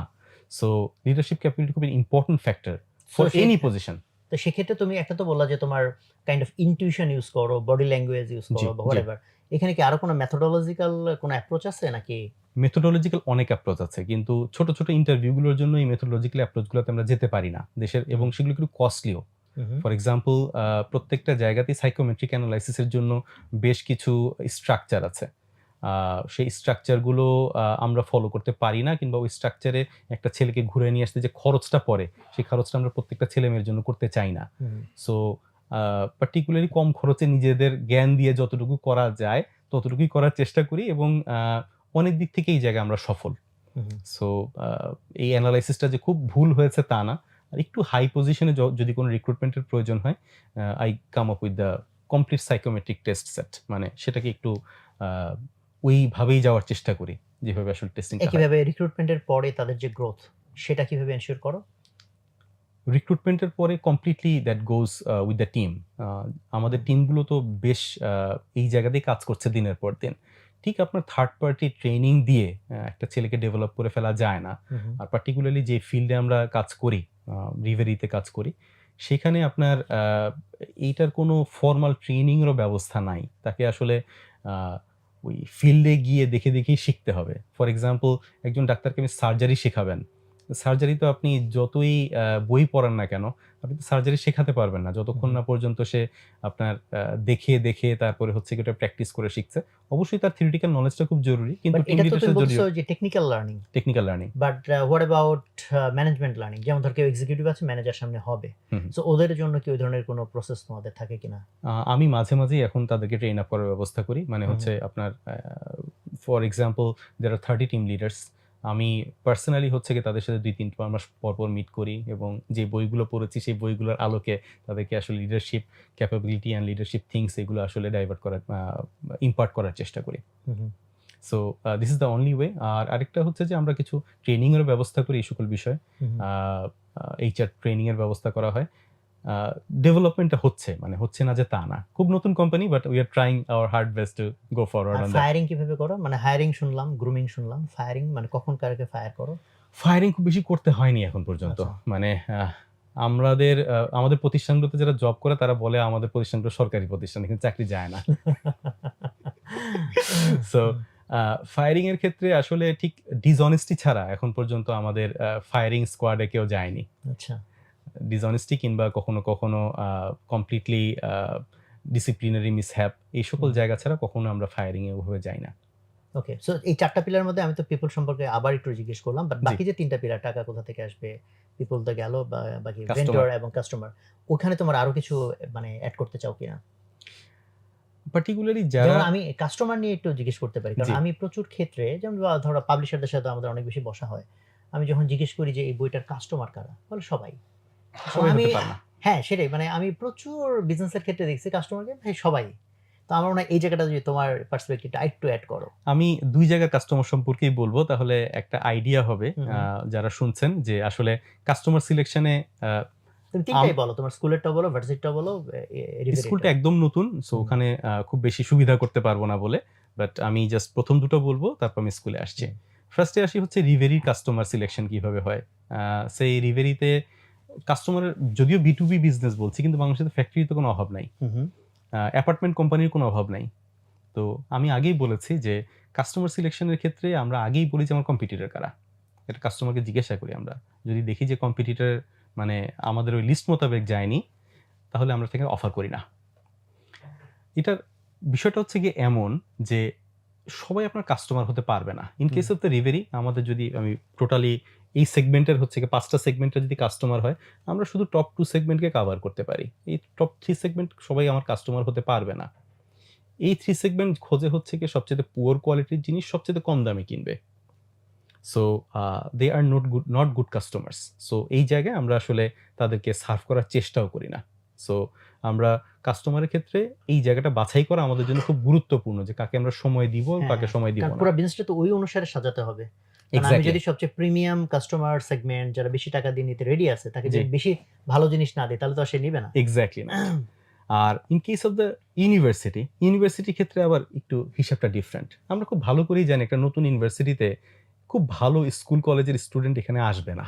হুম, হুম, তারা গভর্নমেন্ট ইউনিভার্সিটিতে যাবে কিংবা হচ্ছে দেশের বাইরে চলে যাবে। আর যদি আপনার প্রাইভেট ইউনিভার্সিটি আসেও, নর্থ সাউথ, আহসানুল্লাহ কিংবা এই ধরনের ইউনিভার্সিটি তার জন্য ফার্স্ট প্রেফারেন্স হবে। হুম, তো এই স্টুডেন্টটা টার্গেটই করি না। সো সবার আগেই হচ্ছে টপ স্টুডেন্টরা বাদ। আমার স্টুডেন্টের শুরুই হয় হচ্ছে মিড থেকে। High mid, low mid, mid. So এই স্টুডেন্টকে নিয়ে আমাদের টার্গেট। আমরা জানি যে তারা খুব বেশি পড়ালেখা করে আগায় যাবে, তারা রিসার্চার হবে, বিষয়টা এরকম না।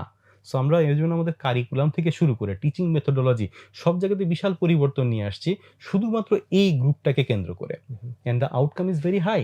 তুমি তুমি কি বিপিএল স্পন্সর করতেছো এই জন্য যে এইসব পোলাপান বেশি বেশি খেলা দেখে? কাইন্ড অফ তাই। আমার কাস্টমার সেগমেন্টরা হ্যাঁ। ওখানে অনেক বেশি থাকে। ডেফিনিটলি ওখানে গেলে পরে হচ্ছে এখানকার ব্র্যান্ডিংটা বেটার হবে। এবং আমি বললাম যে আপনার আমাদের কারিকুলাম আমরা চেঞ্জ করেছি যে আমরা কিভাবে ওদেরকে গ্রুম করব। আমাদের ইউনিভার্সিটির মোটো বলি হচ্ছে কি আমরা উই বিল্ড প্রফেশনালস। সো আপনি অন্য যে কোনো ইউনিভার্সিটিতে যাবেন ওখানে লেখা থাকবে উই বিল্ড রিসার্চার্স। সো আমরা এখানে রিসার্চার বিল্ড করার জন্য হচ্ছে কি ইউনিভার্সিটিতে টিচ করি না।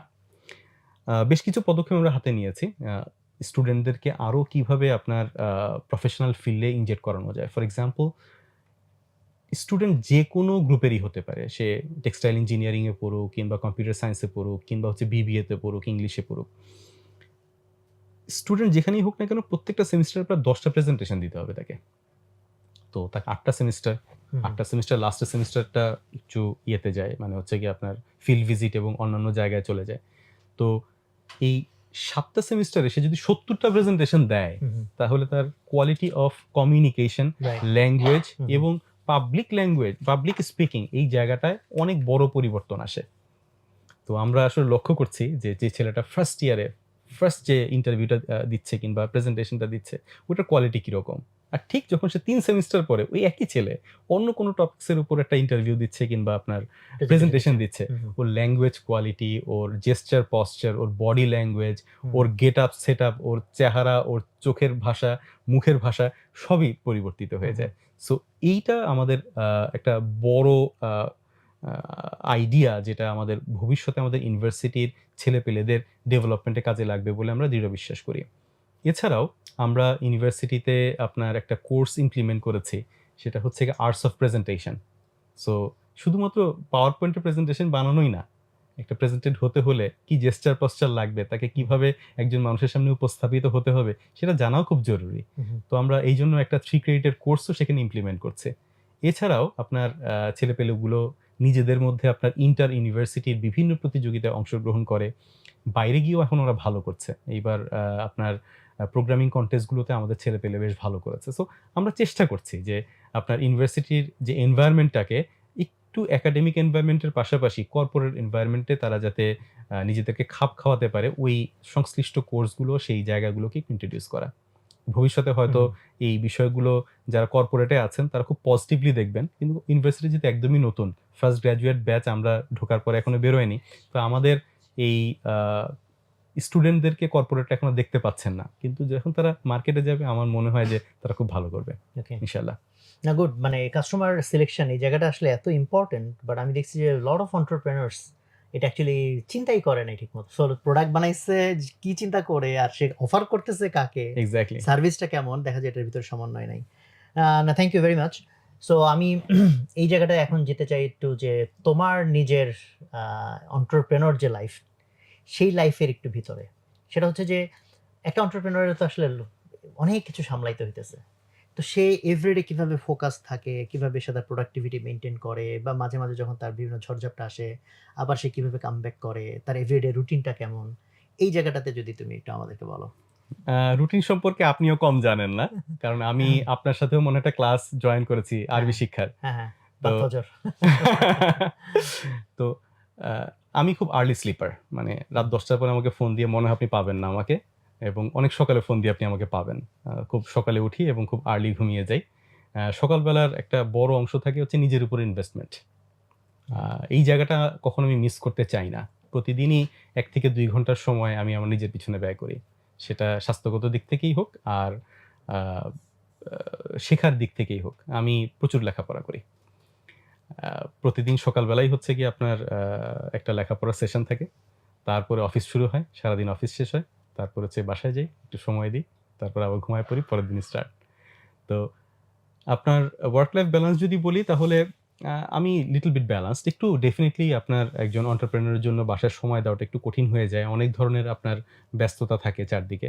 তবে আমি বাইরের জায়গাটাকে মাঝে মাঝে একটু ইগনোরই করি। কারণ মনে হয়েছে যে বাইরের কাজের কোনো শেষ নাই।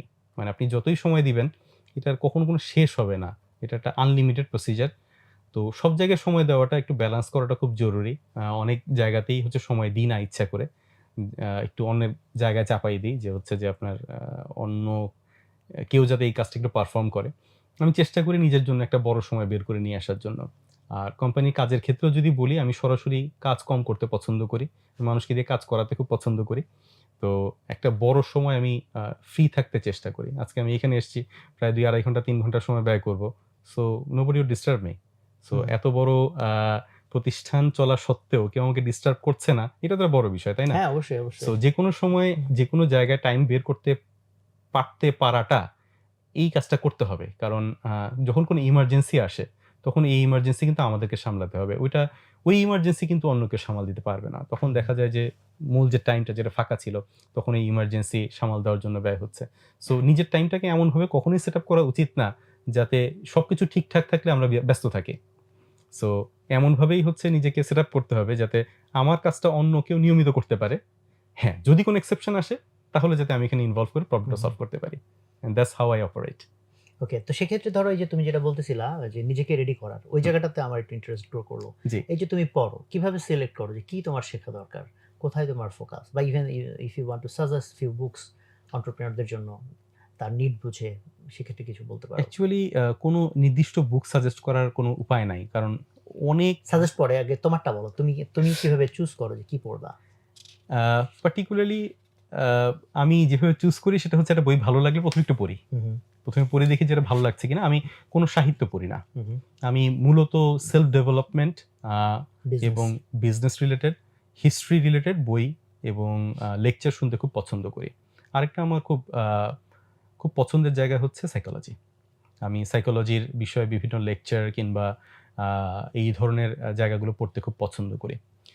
তো ফার্স্ট এ হচ্ছে গিয়ে বইয়ের ১ম ১-২ পৃষ্ঠা কিংবা ৪-৫ পৃষ্ঠা পড়লেই বুঝতে পারি যে লেখার ধরনটা ভালো আছে কিনা। লেখার ধরন ভালো না থাকলে আমি বই পড়ি না। সেটা যতটাই হুম, ইম্পোর্টেন্ট বই হোক না কেন। আর আমি কখনো একটা বই পড়ে শেষ করতে পারি না। এইজন্য আমি আসলে ৩-৪ টা বই একসাথে পড়ি। তো যেটা যখন ভালো লাগে পড়ে, হুম। পড়ে একটা শেষ হয়ে যায়। তারপরে ওই ৩-৪ টার লিস্টে আরেকটা গিয়ে ঢোকে। সো প্যারালালি আসলে হুম, ঠিক এই মুহূর্তেও আমার প্রায় ৩-৪ টা কোর্স একসাথে চলছে। আচ্ছা। সো কোন জিনিসই হচ্ছে গিয়ে আমি ঠিক একটাই পড়বো, কখনো টেস্ট আমার ভালো লাগে না। হুম, ছোটবেলা থেকেই আমি ঠিক এইভাবেই পড়ালেখা করে বড় হয়েছি যে আমি একটা টেবিলে কখনো এক রকমের বই না, আমার হুম, ৩-৪ রকমের বই খোলা থাকতো। হুম, তো যখন যেটা ভালো লাগতো সেটা পড়তাম। হুম, হুম, তো আজকে হয়তো বায়োলজি পড়তে ভালো লাগছে, কালকে বায়োলজি পড়তে ভালো নাও লাগতে পারে। সো একটু ফিজিক্স পড়তে ভালো লাগবে, একটু বাংলা পড়তে ভালো লাগবে। সো যেটা ভালো লাগবে আমি সেটা পড়ি। সো এখন পর্যন্ত সেই অভ্যাসটা বজায় আছে।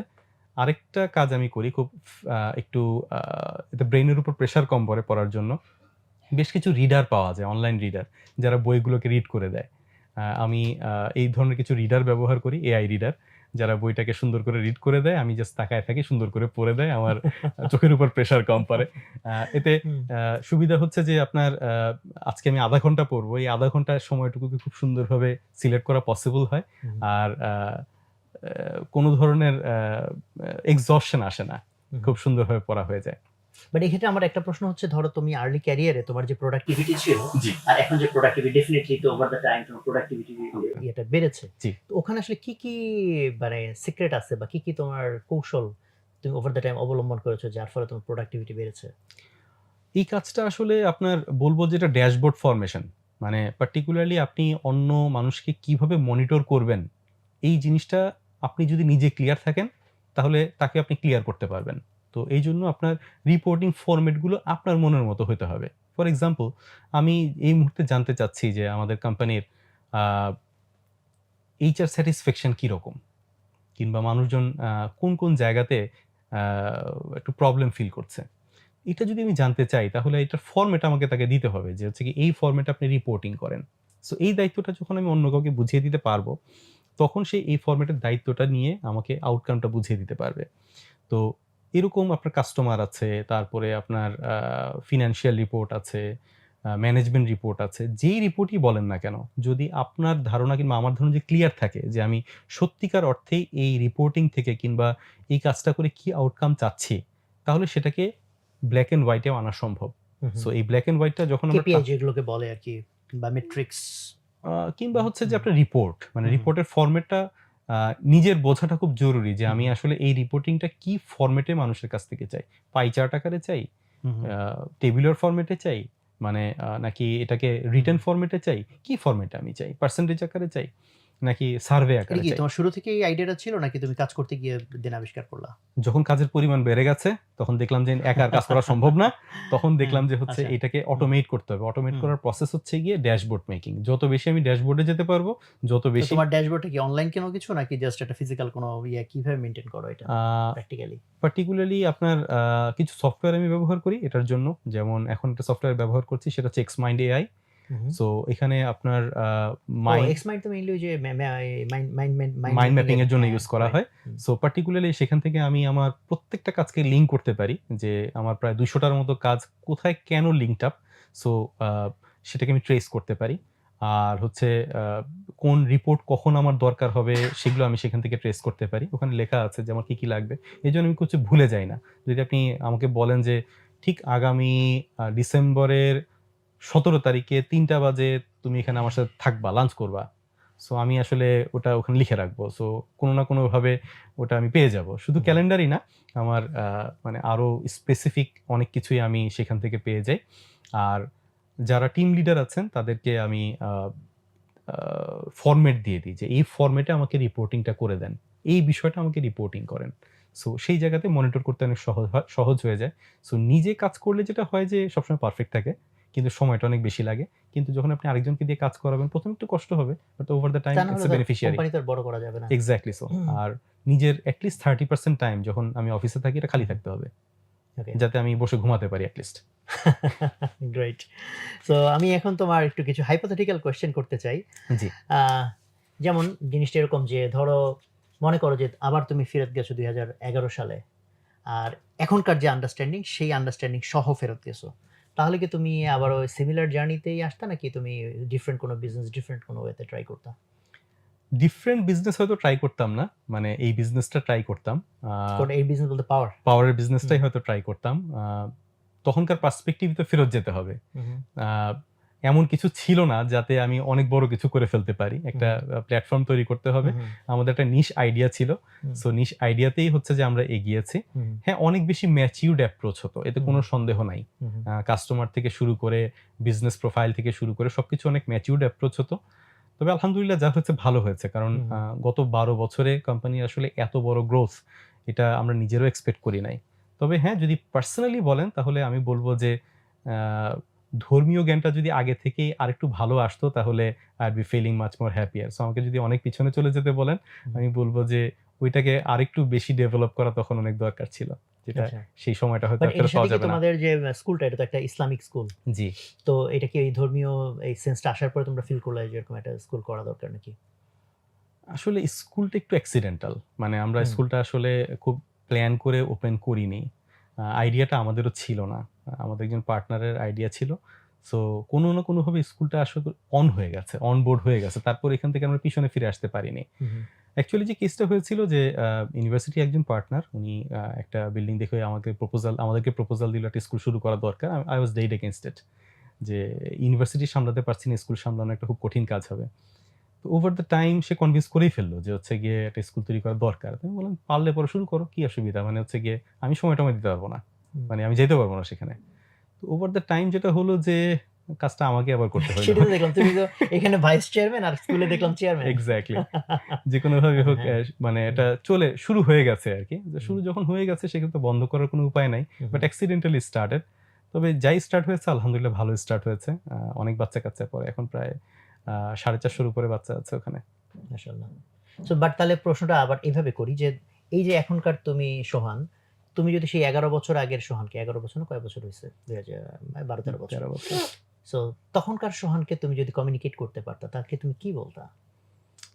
একটা তো বলছো যে একটু ফার্স্ট এ রিলিজিয়াস দেখি যে আগে হলে আপনার ভালো মানে হতো। পার্থক্যটা কি আসছে নিজের মধ্যে। তাহলে হচ্ছে আমার মনে হয় যে উত্তরটা পেতে সহজ হবে। ১ম পার্থক্যটা আসছে এখন কোনোভাবে আমি রেগে যাই না। যেকোনো বিপদে আমি ঘাবড়ে যাই না।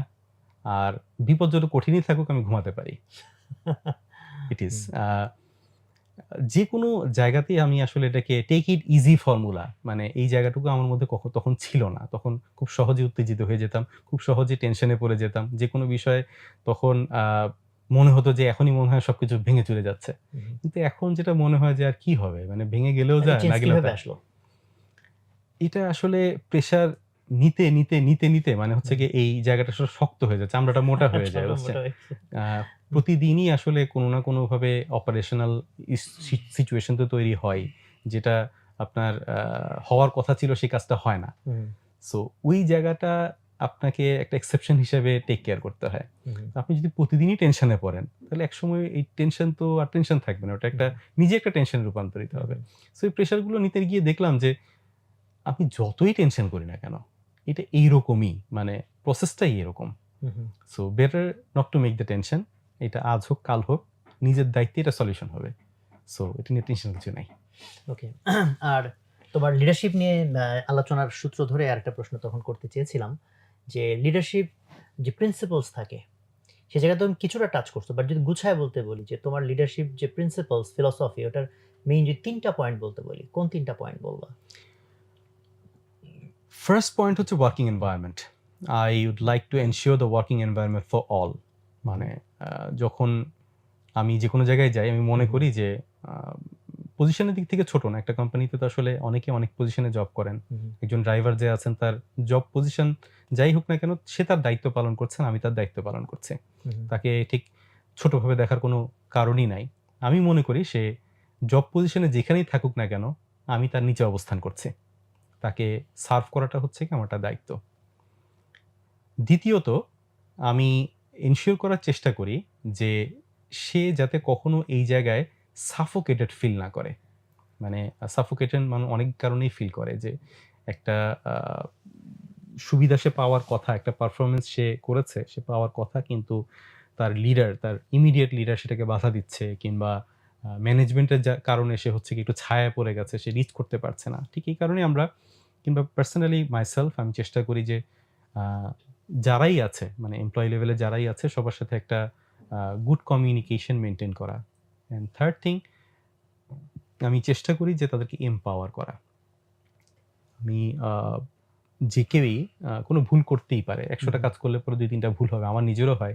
সো এই জায়গাটাকে যাতে আমি পজিটিভলি দেখি। Hmm, as long as his intention is right. Hmm, hmm, intention যদি হচ্ছে গিয়ে আমি কখনো সিওর হতে পারি যে সে খারাপ ইনটেনশনে কাজ করেনি, সো উই এগ্রি। মানে সেটা অনেক বড় লসও হতে পারে। Hmm, hmm. That's not a matter. For good. Example, আপনার এরকম একটা কেস হলো যে আমাদের একজন কমিশনিং ইঞ্জিনিয়ার টঙ্গীতে কাজ করতে গিয়েছেন। তো উনি একটা লাইনে কাজ করার বদলে আরেকটা লাইনে অপারেট করতে গিয়ে আ একটা বড় ডিজাস্টার হয়ে গেছে। তো বেশ several crore টাকা লস হয়েছিল আমাদের। কিন্তু আমার যতটুকু মনে পড়ে, আমি তাকে একটা প্রশ্ন করি নাই। কারণ তার ইনটেনশন ভালো ছিল। সে ইচ্ছা করে তো কাজটা করেনি। হুম, আ বেশ অনেক বছর হয়ে গেছে, এবং সে অনেক বছর পরে আমি যদি সেই মানুষটার দিকে আবার তাকাই, তাহলে দেখি তার পারফরম্যান্স আগের চেয়ে আরো অনেক ভালো হয়েছে। অনেক বেশি ডেডিকেটেড হয়েছে। সে বুঝতে পেরেছে যে আমরা তাকে সাপোর্ট দেওয়ার চেষ্টা করেছি। হ্যাঁ, সো আউটকাম গুলোও বেশ ভালো। ১ম দিকে আচ্ছা। মনে হলো যে আ এটা একটা ক্ষতির কারণ ছিল। হুম, হুম, কিন্তু আমরা একটা মানুষকে তো পেয়েছি। হুম। যার সার্ভিসের সে মূল্য তার পারফরম্যান্স সেটা দিয়ে আসলে ওটা পোষায় দিচ্ছে আরকি। এক্সাক্টলি, যার হুম, পারফরম্যান্স তার চেয়ে অনেক বেশি ভালো। So hmm, that is an important thing যে রাইট। আপনি আ তাদেরকে একটু জব সিকিউরিটি দেবেন। আর লাস্ট যে পয়েন্টটা, সেটা হচ্ছে গিয়ে আপনার তাদেরকে এমপাওয়ার করা। আ যেটা আমি বলছিলাম যে আ তাদেরকে এমপাওয়ার করতে পারলে অনেক ধরনের সুবিধা। যদি বিশ্বাসযোগ্য হয়, মানে you will get few leaders like this, যে যারা আপনাকে রেপ্লিকেট করবে। আপনার তো সেটাই দরকার না? হুম, হুম, যে হুম, সবাই সবার কাজ ঠিকমতো করে ফেলবে, আর আপনাকে কোনো কষ্ট করতে হচ্ছে না। এটি একটা বিজনেসের ইম্পোর্টেন্ট পার্ট, যে you make people work for you. Right. Good, মাশাআল্লাহ। তো আমরা আলহামদুলিল্লাহ অনেক লম্বা আলোচনা, অনেক ভালো, ভালো পয়েন্ট উঠে আসছে। আমি আর হয়তো ১ টা ২ টা প্রশ্ন করব। ১ টা ২ টা প্রশ্নের মধ্যে আ একটা হচ্ছে যে নতুন যারা এন্টারপ্রেনিউর হতে চায়, সো তাদের জন্য যদি প্রিসাইজলি তোমার কিছু পরামর্শ থাকে, সেরকম টপ ৩ টা বা ৪ টা পরামর্শ কি হইতে পারে? প্রথমত, আ যারা নতুন বিজনেস করতে চায়, তাদেরকে একটা বই পড়তে হবে, কিংবা একটা বইয়ের চ্যাপ্টার পড়তে হবে যে বিজনেস কেন ফেইল করে। সো বিজনেস ফেইলিউর এর বেশ কিছু কারণ আছে। কারণগুলো সারা দুনিয়াতে মানে একই রকমের। স্টার্টআপ গুলো কেন ফেইল করে? ঠিক কোন একটা আইডিয়া যদি স্পেসিফিক কোনো আইডিয়া না থাকে, তাহলে বিজনেস শুরু করা ঠিক না। আলু পটলের বিজনেস সবাই ভালো করতে পারবে না। ওখানে অলরেডি একটা বড় আ বিজনেস চলছে। কেউ না কেউ বিজনেসটা করছে। হঠাৎ করে কালকে গিয়ে আমি সেখানে ভালো করতে পারব না। এটা হচ্ছে ১। ২, যে বিজনেসটা আমি পারি নাই, সেই বিজনেসটা অন্য কেউ করছে। তার মানে তার ম্যানেজমেন্ট আমার চাইতে বেটার। আমাকে দেখতে হবে যে এই বিজনেসের মূল মন্ত্রটা কোন জায়গায়। আমি গার্মেন্টসের বিজনেসই শুরু করি কিংবা ট্রেডিং বিজনেসই শুরু করি কিংবা ম্যানুফ্যাকচারিং বিজনেসই শুরু করি। এই জায়গাটায় আসলে কোন জায়গাতে আমি পেইড হব? কোন জায়গার জন্য মানুষজন আমাকে স্পেশালি পে করবে? এমনও হতে পারে আমি একটা দোকান দিলাম আমার এলাকায়, কিন্তু ওখানে স্পেশালাইজড প্রোডাক্ট পাওয়া যায়। মানে সব প্রোডাক্ট এখানে পাওয়া যায় না। সো সেই লোকজন এখানে আসবে যারা কোনো স্পেশালাইজড প্রোডাক্ট কিনতে চায়। ফর এক্সাম্পল, যে আমার এখানে খুব প্রিমিয়াম কোয়ালিটির ফল পাওয়া যায়। ফলগুলো দামি, কিন্তু অন্য কোনো দোকানে পাওয়া যায় না। সো যারা কাস্টমার সেগমেন্ট ছোট হতে পারে, কিন্তু প্রিমিয়াম ফল যারা কিনতে চায়, তারা শুধুমাত্র আমার দোকানেই আসবে। কারণ তারা জানে যে এখানে আসলে পরে স্পেশাল কিছু পাওয়া যাবে, যারা আসলে এই জিনিসটা কিনতে আগ্রহী হবে। আর অবশ্যই বিজনেসের ক্ষেত্রে লোক অনেক ইম্পোর্টেন্ট। আমরা প্রায় যেটা চিন্তা করি সেটা হচ্ছে আত্মীয়স্বজনকে এমপ্লয়ি হিসেবে নিয়ে তারপরে বিজনেস রান করব। এই জায়গাতে বেশ অনেক কিছু প্রবলেম থাকে আত্মীয়স্বজন কিংবা বিজনেসের বন্ধুদের মধ্যে। আমি তো আমার বন্ধুকে কিংবা আত্মীয়স্বজনকে বিজনেস থেকে বের করে দিতে পারছি না, কিংবা তাদের সাথে শাউট করতে পারছি না, কিংবা তারা কোনো ভুল করলে কিংবা তারা ডিসঅনেস্ট হলে তাদের এগেইনস্টে অ্যাকশন নিতে পারছি না।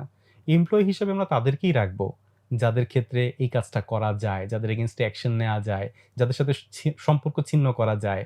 সো আ মানুষজনের ক্ষেত্রে এই জায়গাটাকে অবশ্যই আ ঠিক রাখতে হবে। রাইট পারসনদের সাথে কাজ করতে হবে। লিডারশিপ ক্যাপাবিলিটি যাদের বেশি, তাদের সাথেই হচ্ছে বন্ধুত্ব করতে হবে কাজের ক্ষেত্রে। এতে নিজের লিডারশিপ ক্যাপাবিলিটিও ভালো হবে। একটা থিওরি আছে, আমার আশেপাশের লোকজন লিডারশিপ ক্যাপাবিলিটি যত বেশি হবে, আমার লিডারশিপ ক্যাপাবিলিটি তত বাড়বে। And vice versa. যদি তাদের লিডারশিপ ক্যাপাবিলিটি খুব খারাপ হয়, ইন দ্যাট কেস আমার লিডারশিপ ক্যাপাবিলিটি নিয়েও একসময় আমাকে শঙ্কায় পড়তে হবে। সো ওই জায়গাতেও আমাদের একটা ইম্পোর্টেন্ট জায়গা সিলেক্ট করতে হবে যে আ যাদের সাথে আমি কাজ করছি, তার মানে হচ্ছে গিয়ে আমার কোম্পানির মেম্বাররা, তাদের লিডারশিপ ক্যাপাবিলিটিকে ডেভেলপ করা যায় কিভাবে, কিংবা রিক্রুটমেন্টের সময় তাদের লিডারশিপটা কেমন ছিল। লাস্ট হচ্ছে আমরা চেষ্টা করব যাতে একটা বিজনেসে আ কাস্টমারকে শেপিং করা যায় সেই পজিশনে নিজেদেরকে আনার জন্য। যে কাস্টমার তো সিলেকশন আছেই। স্মল কাস্টমার সেগমেন্টে আসলে প্রফিটেবিলিটি বেশি হয়। যদি আমরা স্পেসিফাই করতে পারি যে ঠিক এই স্পেসিফিক কাস্টমারের জন্য আমি এই রিকোয়ারমেন্টটাকে ফিল আপ করতে পারছি। iPhone কিন্তু সবার জন্য না। iPhone একটা specific group of people use করে। কিন্তু এই স্পেসিফিক গ্রুপটা তাই এই প্রোডাক্টগুলোকে এতটাই পছন্দ করে, iPhone is one of the largest company in the world. So বিজনেসের ক্ষেত্রে অবশ্যই USP টাকে বোঝা খুব জরুরি। ওকে। না, থ্যাংক ইউ। খুবই মূল্যবান পরামর্শ। সো তাহলে শেষ প্রশ্নটাই করি। শেষ প্রশ্নটা হচ্ছে যে আলহামদুলিল্লাহ এই অল্প সময়ের জার্নি, কারণ ১২-১৩ বছর তো আর অনেক না। সেই সময়ের মধ্যে তুমি আলহামদুলিল্লাহ অনেক রকম সাকসেস পেয়েছো। সো লুকিং ফরওয়ার্ড, ধরো তোমার বয়স ৭০-৭৫ বা এখন মানে শেষ বয়স চলে আসছে, বা ডেথ বেড সিনারিও বলতে পারো। তখন তুমি চিন্তা করছো কিনা যে তখন কি অ্যাচিভড হইলে মনে করবা যে এই লাইফটা মিনিংফুল ছিল? খুবই সুন্দর প্রশ্ন। Actually thinking from the end is a very important part of it.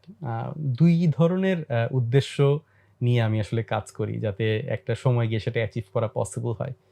প্রথম কথা হচ্ছে যে আপনার রিভেরি এস্টাবলিশমেন্টের একটা মূল কারণ ছিল দেশে কন্ট্রিবিউট করা।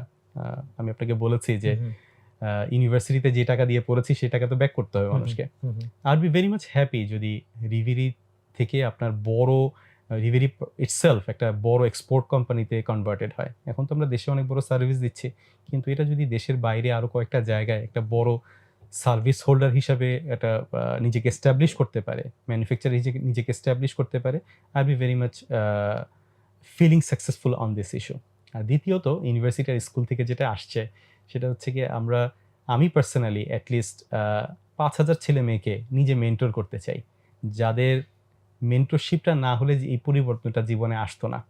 আমরা এই একটা প্রোগ্রাম শুরু করেছি কেবলমাত্র। সেটা হচ্ছে একেকটা ব্যাচ থেকে প্রায় 100 স্টুডেন্টসদেরকে নিয়ে আমরা ওদেরকে মেন্টর করব, ইন্ডাস্ট্রিতে মেন্টর করব, তাদের লাইফ নিয়ে মেন্টর করা শুরু করব। পার্সোনালি হচ্ছে কি আমরা তাদের টেক কেয়ার করব যাতে তারা আ জব লাইফ শুরু করার আগেই সে বিষয়ে একটা ধারণা পেতে পারে যে what's coming in the future. So এই জায়গায় তাদেরকে যদি আমি একটু মোটিভেটেড করতে পারি, তাদের জীবনে কোনো পজিটিভ চেঞ্জ নিয়ে আসতে পারি ৫,০০০ মানুষদেরকে, so I'll feel very successful person in the world. Okay, আলহামদুলিল্লাহ। Thank you very much. Actually মানে আমি খুব মনোযোগ দিয়ে কথা শুনছিলাম। কারণ অনেক সময় হয় যে ডিসকাশন অনেক ডেপথে যাওয়ার যে এলিমেন্টস গুলো অনেক সময় অনেকের কনভারসেশন থাকে না। আলহামদুলিল্লাহ we found a lot of materials in the conversation. তো আমার মনে হয় যারা এই অনুষ্ঠানটা দেখবে তারা উপকৃত হবে। তো thank you very much again আমাদের এই শোতে আসার জন্য। আপনাকে অনেক, অনেক ধন্যবাদ। দর্শক আমরা খুব মনোযোগ দিয়ে অনেক কনভারসেশনটা শুনলাম। আমি শুনলাম এট লিস্ট। আপনারাও শুনেছেন হোপফুলি। সো আপনারা ১ম এ যে ঘোষণাটা ছিল আবার মনে করিয়ে দেই, পুরো আলোচনা থেকে আপনারা কি শিখলেন, কি এখান থেকে নিতে পারলেন সেটা সুন্দর করে গুছিয়ে আমাদের কমেন্ট সেকশনে লিখবেন। আমরা ইনশাআল্লাহ যারা খুব সুন্দর করে লিখতে পারবেন তাদেরকে আমরা পুরস্কৃত করব। সো আমাদের প্রত্যেকটা এপিসোডে আমাদের টার্গেট থাকে যে যারা এন্টারপ্রেনার হতে চান, নতুন, নতুন উদ্যোগ নিতে চান তাদের লাইফে কিছুটা হলেও যাতে আমরা এড করতে পারি। তো আজকের ডিসকাশনে যদি অ্যাকচুয়ালি আপনারা যারা শুনছেন অ্যান্টেনাটা যদি আপনার মানে খাড়া করা হয়ে থাকে, তাহলে definitely you will find lot of elements যেটা এখান থেকে মানে নেওয়ার মতো, ট্রুলি নেওয়ার মতো। সো হোপফুলি আপনারা সেখান থেকে উজ্জীবিত হবেন, আলোকিত হবেন এবং সেই লেসন গুলা নিয়ে আপনারা আরো অনেক বেশি সুন্দর, অনেক ভালো কিছু উদ্যোগ উপহার দিবেন এই দেশবাসীকে, সেই প্রত্যাশা রইল। আসসালামু আলাইকুম ওয়া রাহমাতুল্লাহ।